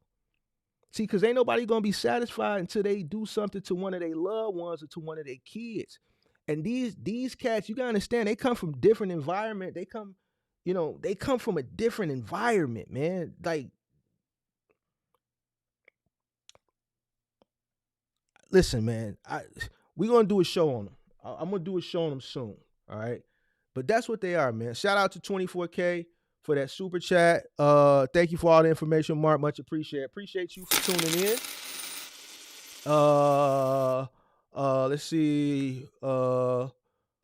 Yeah, so they probably going to keep bringing them in, but, you know, hopefully we can, you know, get as many of them, round them up, get them up out of here. Tyson is looking for 50 for, right? I heard about that. I read that article. And people are boycotting Tyson right now. A lot of people are boycotting Tyson because of that. Yeah. Don't think it's only illegals from the border. No, the illegals, if you're talking about, they're coming from all over the world. So it's just not Venezuelans and people from South America. You got Asians. They said the Asian population is probably the biggest. You got the Asian people coming in. You got some Africans. I've seen some Africans coming. So basically what they're doing is they flying to the South so that they can walk across the border. So they're flying from the Middle East. Here's another thing. We could be letting terrorists in because they're not vetting these individuals at the border. We don't know who they letting in. We don't know who walking across that border. And that's the thing. And that's what makes it very, very, very, very scary. All right. That's what makes it very, very scary because we don't know who's coming across that border. They're not being vetted. All right. Some of you guys who I call middle Americans who live in middle America who aren't in a big city that don't get to see what I see, you know, you may see it on the world news and things like that, but trust me, let me explain something to you. Even the immigrants who came over here legally years past, first generation immigrants, let's say they've been here 5 or 10 years, they had to go through proper procedure and protocol to get here. Shout out to Costas for that super chat. No one mentions health insurance in their CPM. I have it. And yeah, I talked about that before and I just mentioned it earlier. That's why I said health insurance and then a small amount for investment. I've never heard out of all the testimonials and out of all the people that have come up here on my platform and I say, man, name everything it costs. Nobody has ever mentioned health insurance. All right. And we're going to focus on that more. I'm going to start calling people out on that soon. So be prepared. I'm going to start calling you out. If you don't have health insurance, you're going to get the Yo, goof ass. Goofy as hell. so you better get you some health insurance, all right? Or I'm gonna get on you. I'm gonna get on you because there ain't no reason why you out here and you can't go get a damn checkup. You can't go get your teeth cleaned every 6 months. Stop tricking your money off. All right, I lost my train of thought. I know we was talking about the migrants, but yeah, I'm gonna do an episode about that soon. And yeah, man, I we got to get them up out of here. We got to get them up out of here, man. Yeah, they coming over with the measles. It's a bunch of different things. They kids is going to our schools. I know what I was going to say. Like, so some of y'all that's in Middle America, y'all may not get to see it up close and personal. Like people in New York see it, Chicago, New York and Chicago, we got the most. That was come up here from Greg Abbott for the governor of Texas, flying them up here and busting them up here. Obviously, Arizona and California, places like that. Like why would Axel? Is this Axel calling me? You see I'm live. Why would you call me? Like that doesn't even make sense, bro. Like you're watching me, but you're calling me. Come on, bro. You freezing my live, bro. So, but to cities who, never saw this, up close and personal, it's like a culture shock. It's a culture shock to me. It's a culture shock to, individuals who just aren't accustomed to seeing this. So it is what it is. So Hades are coming to Florida. Yeah, I did see a news segment about they went to the Dominican Republic, and the Dominican Republic said, "No, we don't want you." Turned the boats around, so now the boats have been coming to America. The Coast Guard intercepted a few of the boats last week and turned them around. And here's the thing. I don't want anybody to think that I'm like a cruel person, but you gotta understand, there's protocol for a reason. We need people to follow these protocols. These protocols are in place for a reason, right? You just can't let people cross your border and bring diseases, and they could be, terrorists and things like that because they're not getting vetted at the border, and we're just letting them into our cities. Their kids are going to our school, diseases and things like that. We need them immunized. We need to know what's going on. They could be putting one of them next to your kid in school, and then your kid come home with the measles. Like, listen, when is the last time you heard anybody having the measles or the chicken pox? Like, we got rid of this shit a long time ago. I've never heard of nobody having chicken pox in over 30 years. Measles, we got rid of this shit a long time ago. But now this shit is being reintroduced. Why? Because these guys, they're coming over here with this shit. I see them coming out of the shelters, walking their kids to the public schools, sitting right next to your kids. So, yeah, it's got to be these, we have protocols in place for, individuals that want to enter into this country legally, right? So we need, people that want to enter into this country, fine, but they have to enter in the correct way. That's it. And that's all. But we're going to do an episode on that really, really, really, really, really soon. Texas almost had the bill pass police to arrest immigrants and get them out of the country. Yeah, I heard about Abbott down there. Trump is the only way we're going to get him up out of here. I think if he does win, we're going to see probably one of the biggest deportation examples we've ever seen, this country has ever seen. Illegals running wild in New York. Yeah, I be seeing Eric Adams out there. He looked like he Gonna have a panic attack. I know our mayor had a panic attack dealing with him. Bro, some of them have learned about squatters' rights. Yes. So there is a migrant influencer. Listen, not migrant. There's an illegal alien influencer. We're not calling them migrants. There's an illegal alien influencer that has 500,000 subscribers. He's an illegal alien influencer. He has 500,000 subscribers, and he's giving the other illegal aliens the sauce on how to break into your home when you're not there and take claim of your home. And then when you come home from work, they in your crib and you can't do nothing about it because they falling under the squatters' rights. So, this is why we got to get them up out of here. Listen to me, man. These people, they cut different. See, I ain't worried about it. You come in my crib, I don't give a damn about no squatter right. You coming up out my shit. I don't care. I come home, you in my crib, I'm going to get you up out of here one way or another. You gone. That same day, you up out of there. I don't care about that.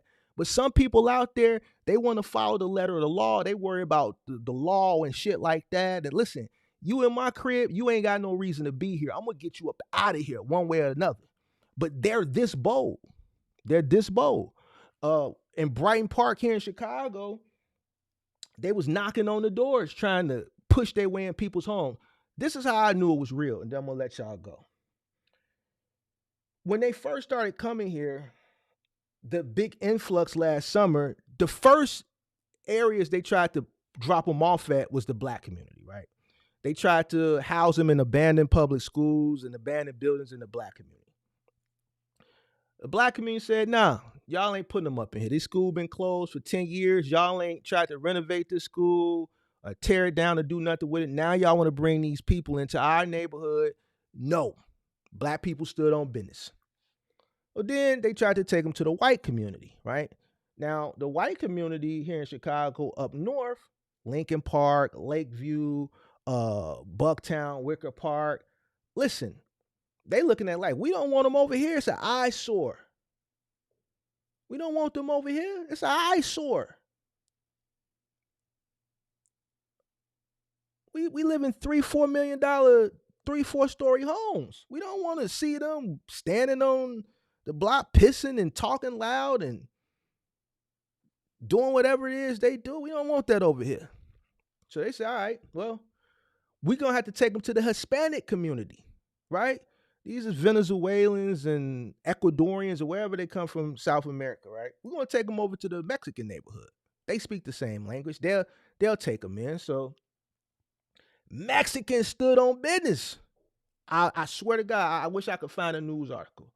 They did the same thing the black folks did, the white folks did. They tried to house them somewhere, and eventually they did put them all throughout the city. But when they first tried to take them over to the Hispanic community, Hispanics stood on business. The Chinese linked up with the Hispanics and they stood on business and they barricaded the place and they said, listen, they can't come over here neither. Listen, amigo, we speak the same language. We're not against you, but we're not with you either. This is what the Hispanic head of the Hispanic said to the migrants. The illegal aliens said, listen, we ain't against you, but we ain't with you either. We don't want you over here. We don't want you over here either, man. We came over here the right way. We spent a lot of money. We had to go through processes and procedures, and y'all gonna be a detriment to us too. We Americans now. We don't fuck with y'all like that. We speak the same language, but we don't fuck with y'all. We better than y'all now. We made it. We came the right way. We don't fuck with y'all. Y'all got to figure that out. We don't want you over here. When they said that, I'm like, damn.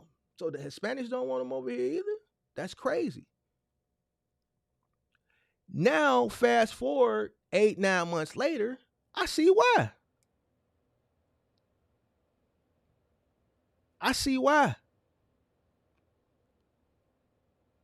And as time goes on, this is going to be a rough summer. Because the ones who don't have housing as far as in the migrant shelters, they're sleeping outside. And desperate times calls for desperate measures.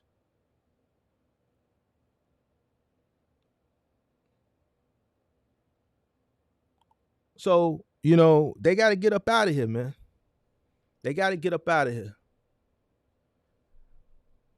But remember, another times, Mark, the U.S. government goes to these countries like Haiti and destabilize the whole country, flood their country with guns that are U.S. made, Mark. Yeah, see, like, I know you Haitian, Lou, and I don't want to get into, like, you know, the Haitian part of it. You know, I don't have any issue with anybody that comes over here the right way. I don't want to get into the politics, but I do want to talk about the current situation at hand as far as the migrant crisis. We're not really dealing with a Haitian invasion right now, and I don't think, you know, we're not really dealing with a Haitian invasion. I really don't want to speak on that. I hear what you're saying. I just kind of want to stick to what's going on now with, you know, the current crisis that we got on, especially with the Venezuelans, because that's where the problem is coming in. I don't see the Africans that's coming over here causing no problem. I don't see the Arabs that's coming over here, whether they're coming over here for good or whether they're hidden terrorists. I don't see them causing no problem. They come over here and they get lost. I see South Americans that are causing the issue. When I look at the news, I see South Americans, primarily Venezuelans, that are constantly get arrested for shoplifting, for robbing, stealing. How, when you drive past all these illegal alien shelters, they got 100 bikes outside? I'm telling you why. Because they're stealing the bikes. We have an influx of stolen bikes now. But you drive past any illegal immigrant shelter, there's 1 million bikes in front. How do these guys got Jordans and cell phones? They got Jordans. They ain't the retro Jordans. We call them the Mexican mics. They like the Spizikes and stuff like that. They not something that I wear. You know, I'm going to wear the retros. If Mike didn't wear them, they not getting on my feet. If Mike didn't wear them, they not getting on my feet. If you're wearing some Jordans that Mike never wore, shame on you. Shame on you. Don't let me catch you in some Spizikes. Don't let me catch you in some funny Team Jordans. If Mike never wore them, shame on you. Now, this is coming from a Chicagoan. All right? So you got to listen to me. Don't wear no mics that Mike never wore. I don't want to see you with no funny mics on. All right? But, you know, they out here, you know, stealing and robbing and just doing things. And I feel like if you're over here to have a better life, then you got to fall in line. You got to fall in line. You got to kiss the ground. You have to kiss the ground. You made it. You got to kiss the ground, man. You got to fall in line. You need to be being nice to these American people. You don't need to be sticking them up. I shouldn't have to worry about little old ladies getting robbed and them forcing their way into people and trying to take advantage of squatters' rights and breaking into people's homes and taking claim of people's homes. That shit ain't cool. But we're going to talk about that. No. Benji, they're emptying the jails over there. See, you didn't know that. They're emptying the jails over there and they're sending their criminals to the border to get rid of them. Similar to the Muriel boat lift of 1980. Yeah. A lot of these guys that you see, and Benji, you I know you here in Illinois, you downstate, so you consider the middle American, but I know you come up, you know, when you come up to Chicago, go down on Michigan Avenue in St. Clair. Go on 21st and Halsted. Go on Elston and Division. Go on Ashland right off a lake. I'm just naming some of these immigrant shelters. You're gonna see 1,000 of them out front. You're gonna see them do the handshakes. It ain't shaking up GD, they ain't shaking up BD, they ain't shaking up Vice Lord. They ain't throwing up the flag, throwing up the pyramid, Blackstone. They doing some shit. Listen, I'm 44. I grew up here in the city. West side, south, east side. I know every single gang handshake. That's some shit I ain't never seen before. I don't know what that is. So I'm assuming it's MS-13. It ain't GD, it ain't BD, it ain't Vice Lord, it ain't Blackstone, it ain't Foe. They ain't throwing up the Foe. It ain't New Breed, it ain't Black Soul. I can go on and on. It ain't Mafia Insane Vice Lord, it ain't Conservative Vice Lord, it ain't Cicero Insane Vice Lord, it ain't Mafia Insane Vice Lord. I've never seen this handshake before. So I can only assume it's an MS-13 handshake. And from what I've read and what I've seen, that Venezuela is emptying their jails and they're sending all their unwanted to the border to get rid of them, similar to what happened in 1980 with what Fidel Castro did. The Muriel boat lift. They documented it a little bit at the beginning if you watch the movie Scarface. That was how his story started.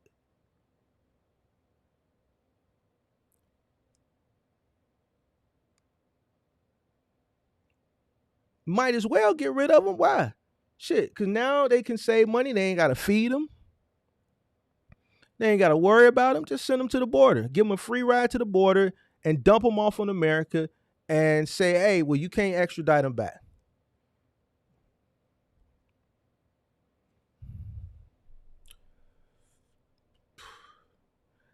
Hey, Carlos, they got with the game Trend Duega is out here. Yeah, well, whatever. MS-13, Trend de Aruga, whatever. I know they ain't under the 5, but they ain't under the 6. So I don't know. You know, they something. They ain't under the 5, but they ain't under the 6. They something that's not from here. So they different. They not from here.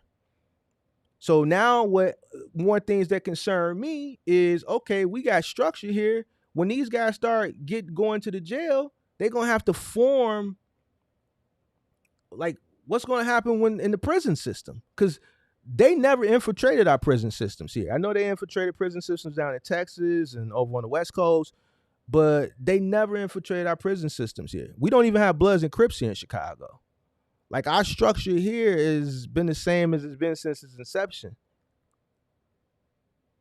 Like, the structure here, especially in the jail system, the streets have changed over the years since the 90s, once all the heads got locked up, right? But the prison system is still structured. So I'm just kind of curious to see, you know, how this shit is going to turn out.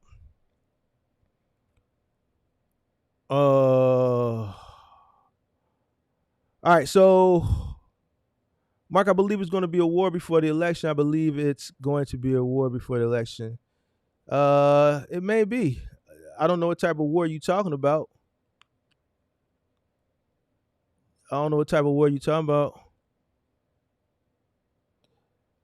Interstate Screwer say, ain't no way you pushing your way into my home. Yeah, I mean, here's the thing. You can get them out your home. Like, when I be watching these people on the news talking about, yeah, man, they took over my home.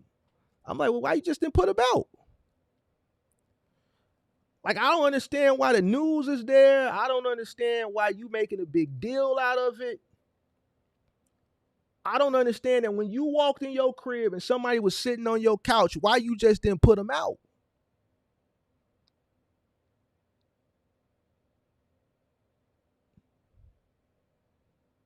I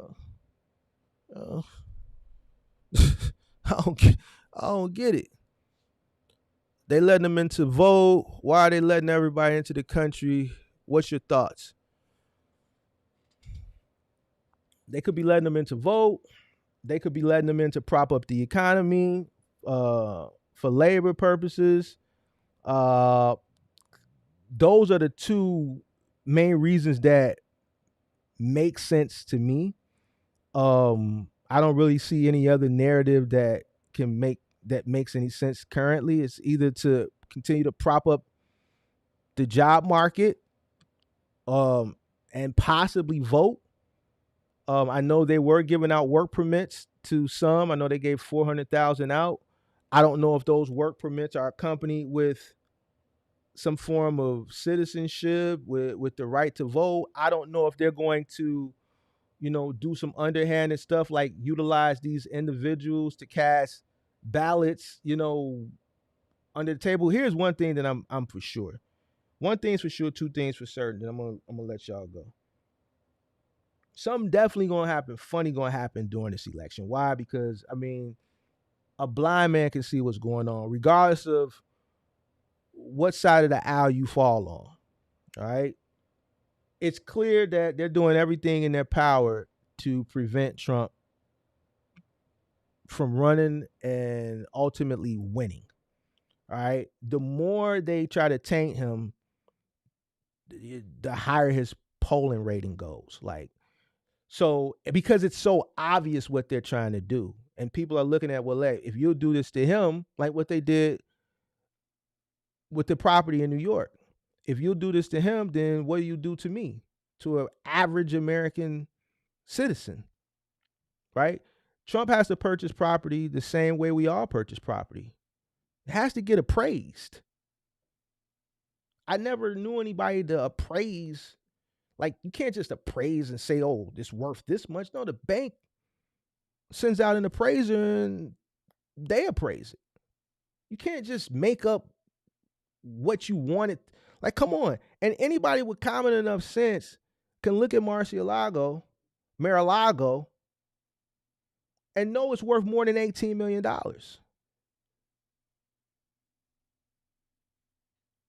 Anybody that has any type of common sense can look at that property and know it's worth more than $18 million.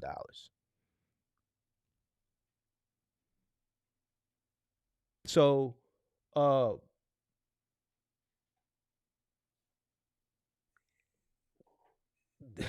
if they can't beat him the way that they're trying to beat him, then the only way they're going to have to do it is some funny ballot shit.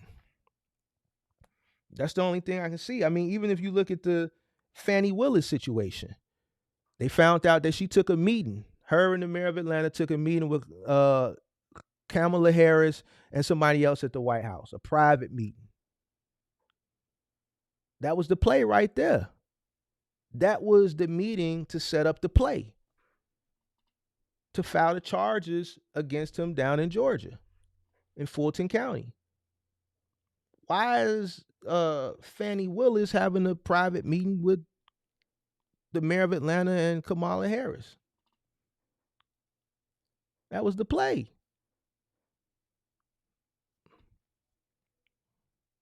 So anybody that's not blind can see what's going on, whether you on one side of the aisle or the other. It's just, everybody sees that, and that's what's making his polling rating stronger and stronger and stronger. Everything that they're doing is making him stronger.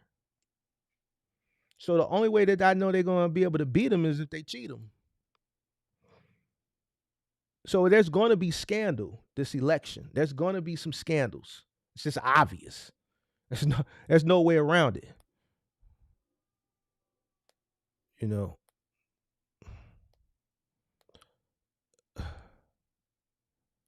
But I don't want the economy to crash, slow down inflation.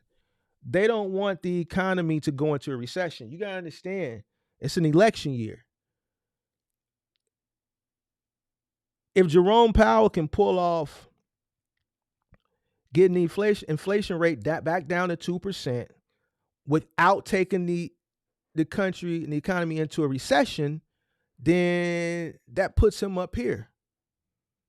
That puts him up here. Like, you know, when people are in these positions, right, in these high positions, they do a lot of the stuff they do for legacy. If he can pull this off, then his name is going to be talked about in the history books. This is the head of the Fed during the pandemic of 2020, the COVID pandemic. He took the country out of inflation without taking it into a recession.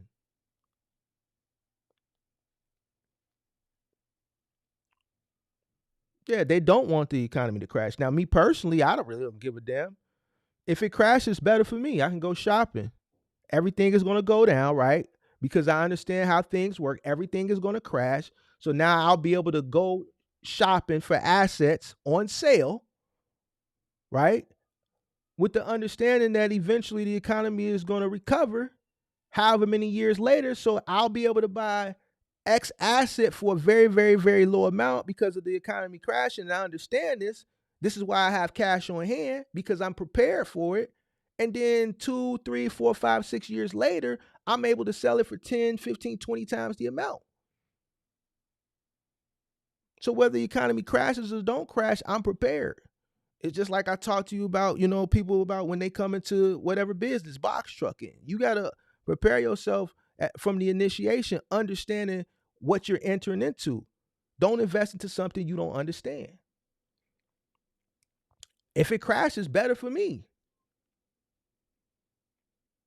If I wasn't starting my business in 2010 and I had cash on hand back then, I wasn't starting my business. If I was in the position that I'm in now, back when the housing market crashed, I would have bought up every single, listen, it was properties here, and we'll never see this again. If the housing market crashes now, we'll never see the prices that we saw back then. It was 2 flats and 3 flats for 20 grand.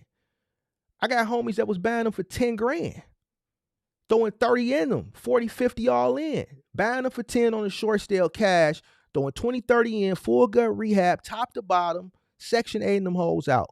They 50 grand all in, and they selling those properties now. So 10, 13, 12, 13, 14 years later, after buying something for 10, putting 30, 40 in it, 50 all in, rehabbing it 50 in, renting 2, 3 units out, Section 8 for the past 10 to 14 years, making all that money, made your initial investment back the first year just off of tenants. All these other years been profit. Now you're selling those properties that you bought back then for 10 and 20,000. After gutting them out, rehabbing them 50 all in for 400,000 and 500,000 now. Now you got more cash on hand that when the economy crashes again, you just wash and repeat. The people who had cash on hand back when the housing market crashed, those are the people who are rich and wealthy off real estate today.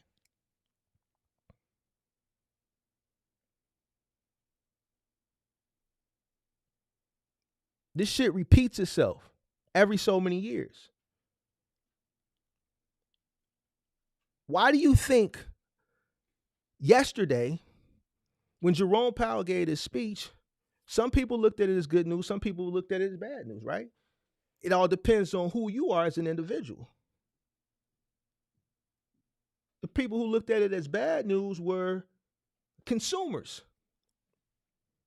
What do you mean you don't know when inflation is going down? Eggs are too expensive. Diapers are too expensive. We need rates. I can barely make it. I can't afford shit. Why did the stock market go up? Why did the crypto market go up after his speech, right?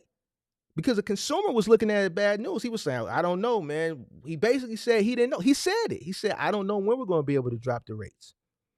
Currently, right now, the job market is strong and people are still spending money. I don't know when we're going to be able to lower the rates. Why did the market go up? Because investors like me, that's good.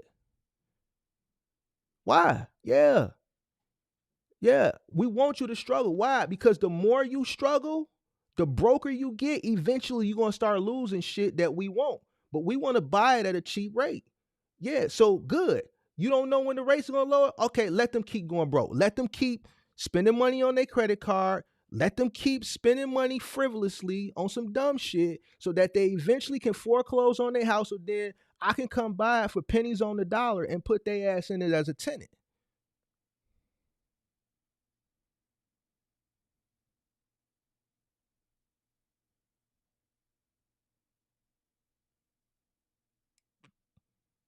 So which side of the aisle you want to be on? You want to think like a consumer or you want to think like a business person? You want to think like an investor?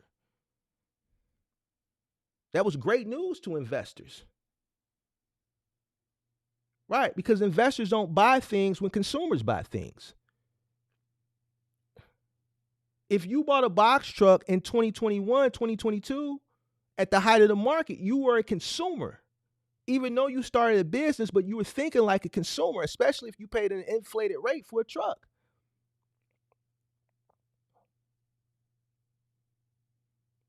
A real investor said, I'm going to wait for the market to cool off, because there's no way this person is going to be able to sustain a business at this cost once the market corrects itself. So all these assets are eventually going to come down. And did they ever come down? They damn give him, like, I know somebody that follows this channel right now. He came in and talked on the channel. He got a free box truck. They giving these box trucks away. You got box trucks for under 20 grand. They giving them away. They can't even sell them. The same box truck that you paid $80,000 for just 2 years ago, they giving them away, literally.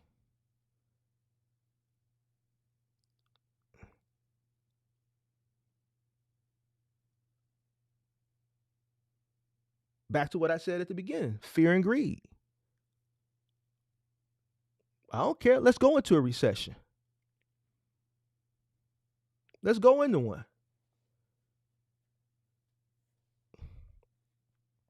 All I'm going to do is start liquidating some assets. I'm going to pull all my cash, start pulling cash. Going on a shopping spree. And then when the market recovers, 3, 4, 5, 6 years, whatever, sell for a high ticket. Don't hold on to nothing. And this is how the rich get rich. And this is how the rich stay rich. So,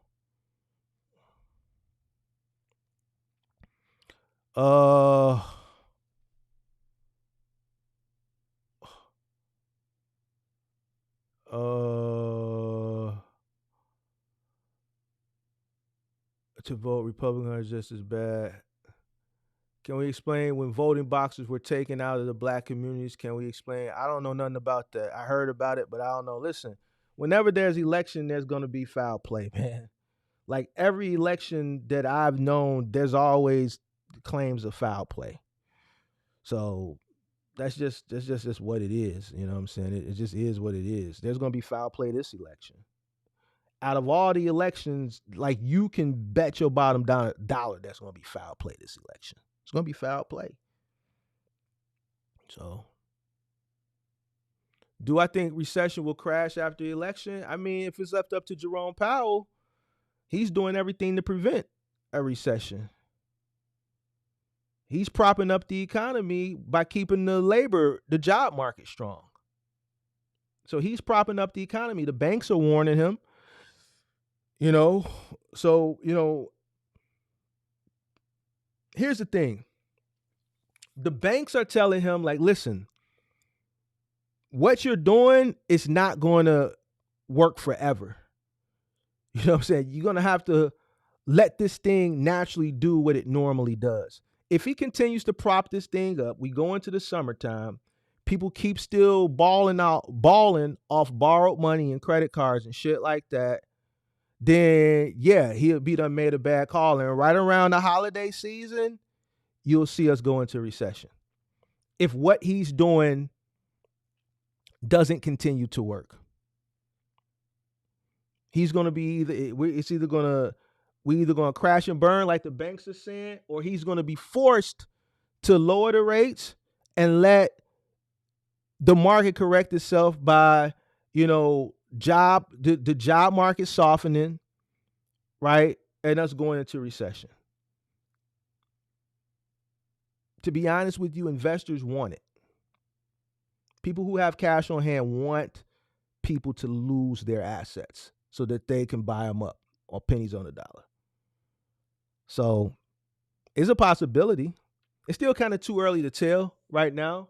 Maybe by the end of Q2, so by the end of June or going into the end of June, probably can read it a little bit better. But right now it's kind of early. I want to see how people spend this summer. People are finding ways to come up with extra money to ball out. So if people continue to spend and he continues to prop up the job market, then it's a possibility. Kevin Burr said depends on who wins the election. Listen, the election is in November. By that time that we're in Q4, we're going into the holiday season. Listen, by that time we'll know what's what by that time. Election ain't gonna really have nothing to do with it because it's in Q4. It's halfway through Q4, going into a holiday season. We'll know what's up by then. So who winning the election isn't going to determine. Now, obviously, if Trump wins the election, the sentiment is different than Biden, right? That'll encourage people to, spend more money, with the hopes of him turning things around. But here you got to look at it from this side of the equation as well. We still got all of April, May, June, July, August, September, October, right? So you got 7 months still. And you have the banks telling Jerome Powell to be careful.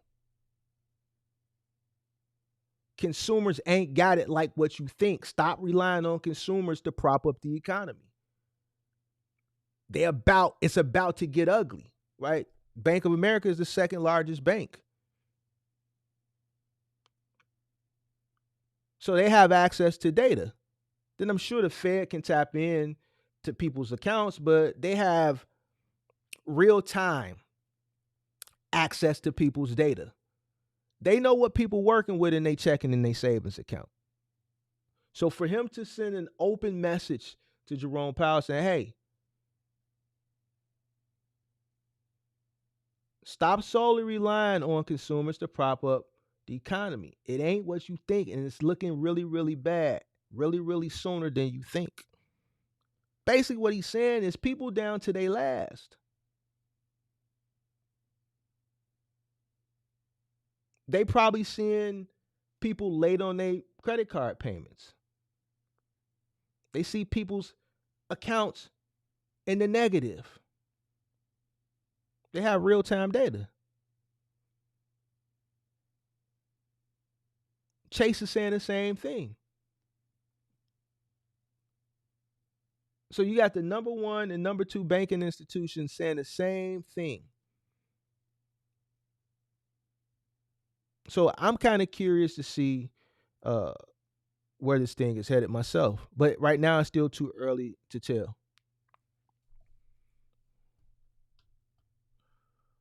All right. Damn, that hurt, Mark. That is so true. What did I say?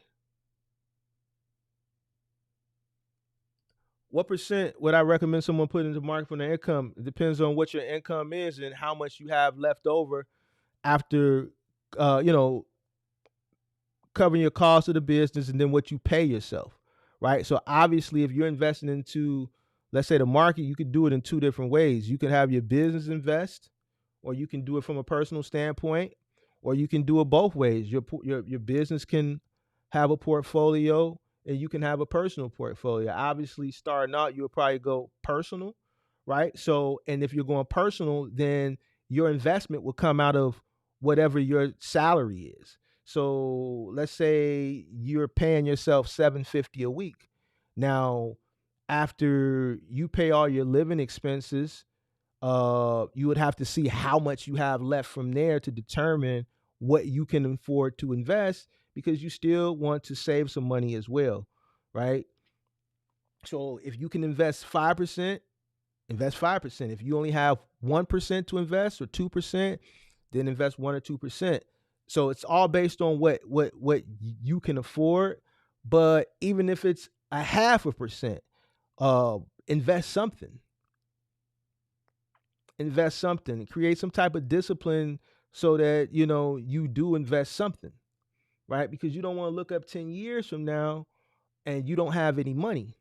You don't have any investment.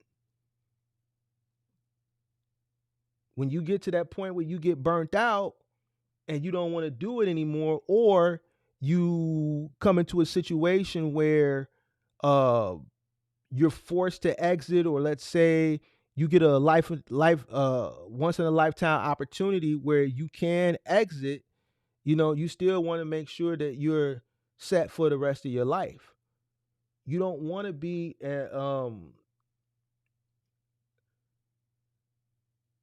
you don't want to exit your own business to have to go out and, let's say, get a job. I talked about this before. Look how many people work on their job 30, 40 years, or 30, 35 years.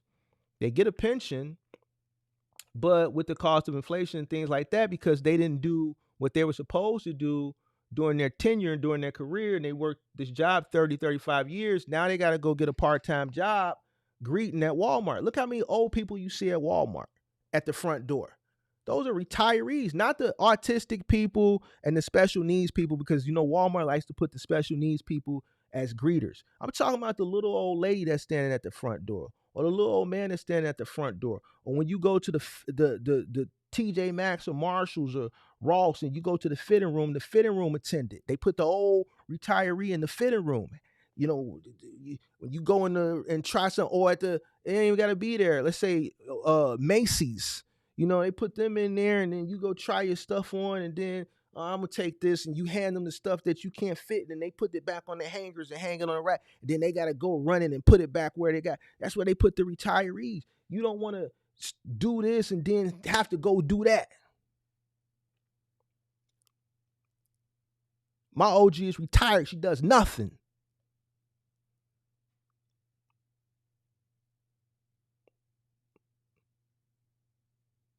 She does nothing at all. She does senior citizens exercise class on Mondays. She does aerobics. She goes on little senior citizen retreats.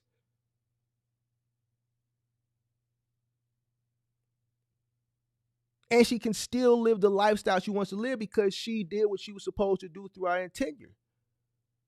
She invested property, paper assets.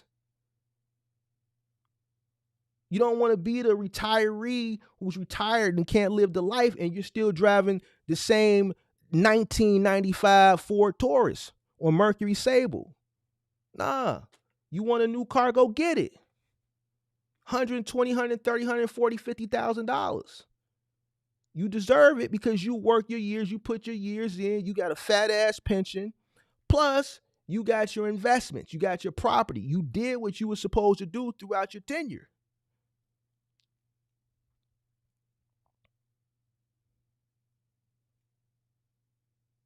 But as a business owner, it's your responsibility to set yourself up. You don't have an HR person to call you in to the office and help you with this shit. Well, some of it, a lot of it, even as an employee, you can do on your own. Obviously, the 401k and shit like that. As a self-employed business owner, it's your responsibility to set your 401k up. Whether you want to do a solo 401k, a Roth, whatever you want to do.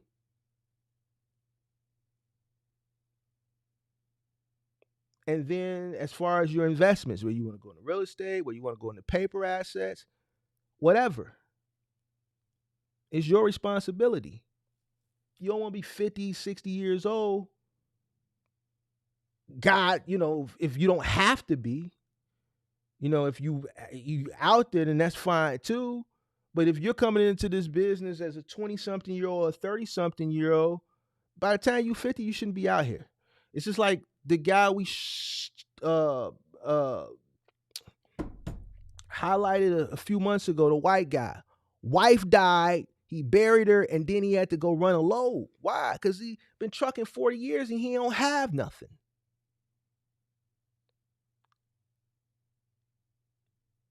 You working every day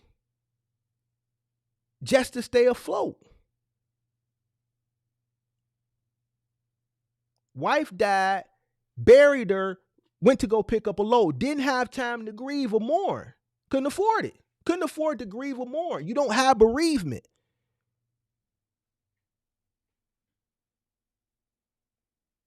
You don't have maternity or paternity. You don't have none of that shit. So you have to put money to the side and invest so that when these things, these occurrences happen, you can afford yourself to be able to pay yourself to take off. You got to pay yourself that PTO. Your wife dies and you can't even afford to grieve. You don't want to be in that situation.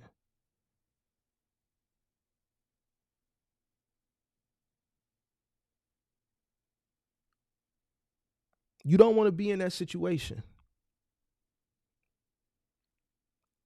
Whatever you need to do while you're running your business to sacrifice so that you can say, listen, you can ball out now, you can ball out later.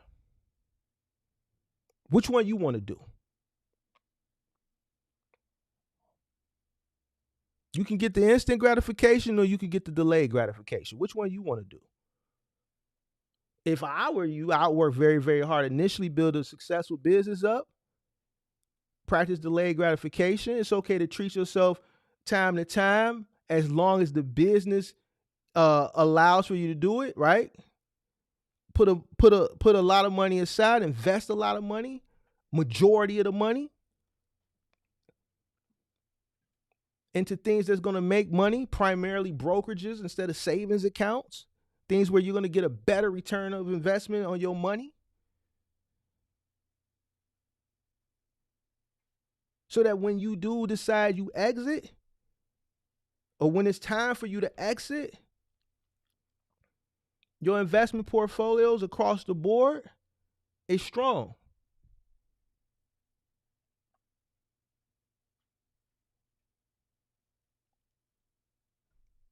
And that's it. Delayed gratification. I still practice delayed gratification.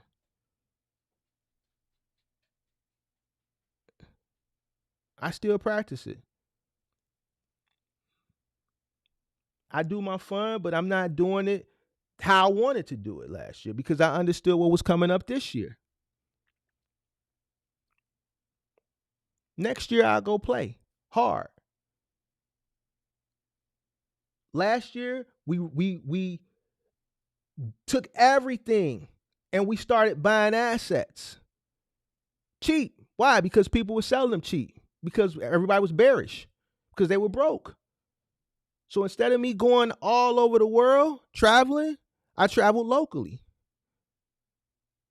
I took that $5,000 I would have took to get to Jamaica, or that $5,000-$6,000 to go to Cabo or Punta Cana, or that $9,000 to Hawaii. Nah, that $9,000 I can put that in Solana. Remember when I told you to get Solana back when it was 18? In October, it's 200 now. Remember when I told you to get Solana back in October when it was $18? It's 200 now. And it's expected this bull cycle to go from anywhere from $1,000 to $4,000. It was 18 when I told you to get it. So instead of me taking that money and taking that trip, I just put that into Solana.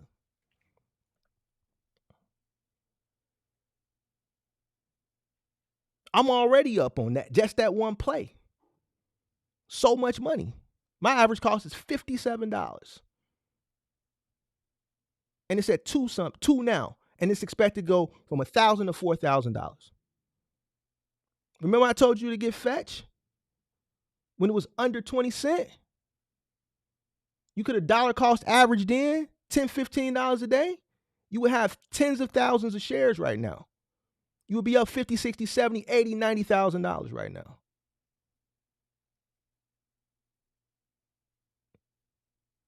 It's been flirting with $3. Remember I told you that last year? So while people is having all their fun, now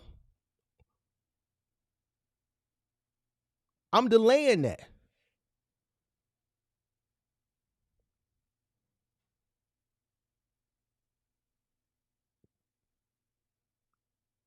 Why? Because people are fearful. So now it's time for me to be greedy. When y'all were greedy, I was fearful.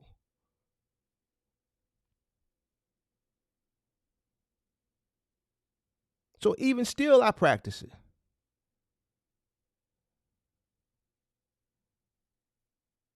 If you would have took $10 when I told you to every single day you was running a load, you wouldn't be sitting here complaining about loads.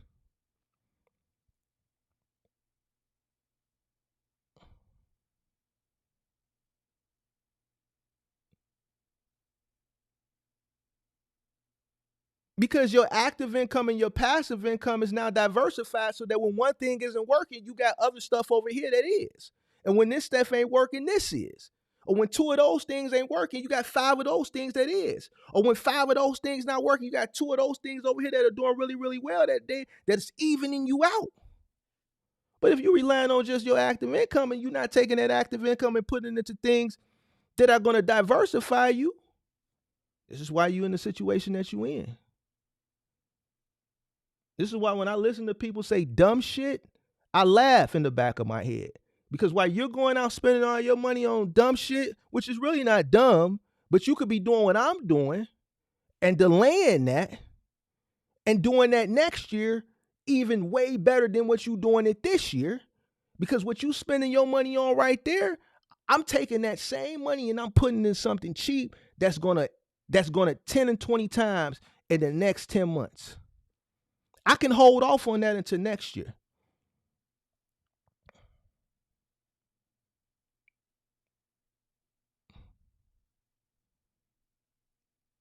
So it's all on the individual. You gonna think like a consumer or you gonna think like an investor?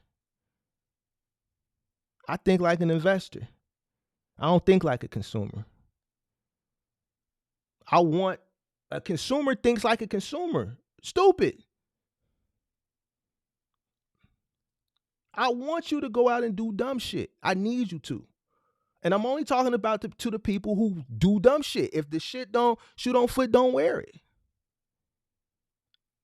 Go out, do dumb shit, make your money, pay your business. You got $1,500 left. Take all your money to the club and spend it. So that way, when you get back on the truck, you barely have enough to get fuel to go from low to low. So that when you factor and you come back home next weekend, you can go spend it on your girl. Spend it all. So when the economy does go into collapse, we do go into a recession and shit gets worse. I want you to lose your shit. This is why an investor. I want you to lose your shit. Because I don't want to buy it up here. I want to buy it down here. And the only way it's going to get down here is if the economy collapses and you lose your shit because you was doing dumb shit.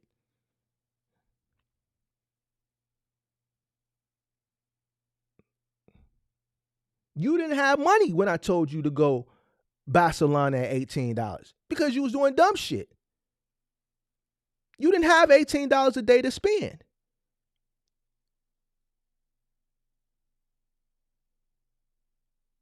But if you would have listened and stopped was doing dumb shit, and if the shoe fits, wear it. If it don't fit, don't put it on. You would be thanking me like so many other people are thanking me right now. Man, Mark, I'm glad I listened to you. Man, forget that. Man, I ain't think about that box shot. Man, I ran 3 loads this week, 2 loads, man. Man, I'm up $6,000 this week just off this. This is the stuff that we talk about. Now, granted, it's not like that every day, every week, but our January and our February was stupid. Our January and February, we saw green every single day. Every day. So even with this being a red month, past 3 weeks, we still up. We are still up. It's up to the individual. What you want to do. You want to think like a consumer? Continue to think like a consumer. Continue to think like a consumer. I'm going to continue to think like an investor and pray on your downfall. Yeah, Mark, it just sounds harsh, man. It's life.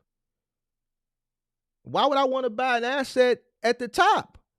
Why would I want to pay for something at the top? No, I want it to come down here. And the only way it's going to come down here is if you lose it. So don't be the person that lose. Come over on the investor side, change your mindset, think like an investor, prey on consumers. It's dog eat dog. It's competitive just like the trucking market.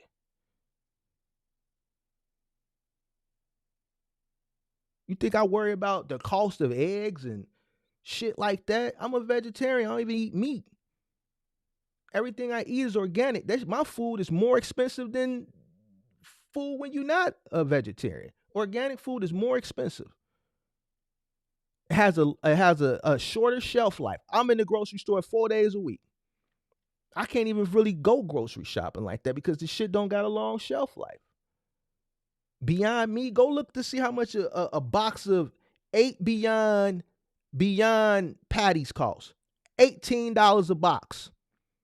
You can go get a pound of ground beef for $4-5. I'm paying $18 for 8 pre-made plant-based patties. $18.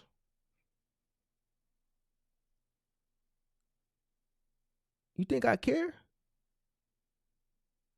I don't care.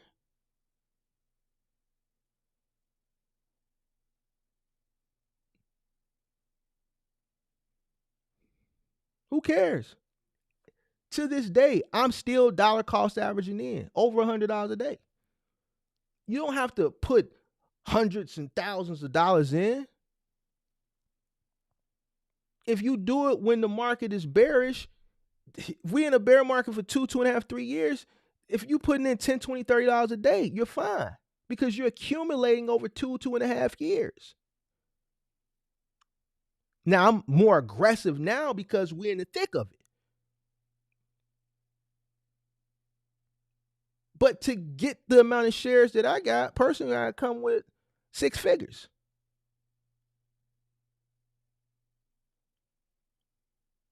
And it cost me nowhere 6 figures to get the amount of shares and the different assets that I have because I was investing into them when they were really, really cheap. And I'm going to sell to a sucker at the top of the market really, really high. And I'm going to leave the sucker left holding the bag. I'm going to leave a consumer who's preying on the sentiment of some retard that they listening to online telling them, oh, buy this stock, buy this crypto, meme coins. Yeah, here. Come buy them from me. Here, I got 30,000 shares of this. Buy them. And then the market crashes 85%.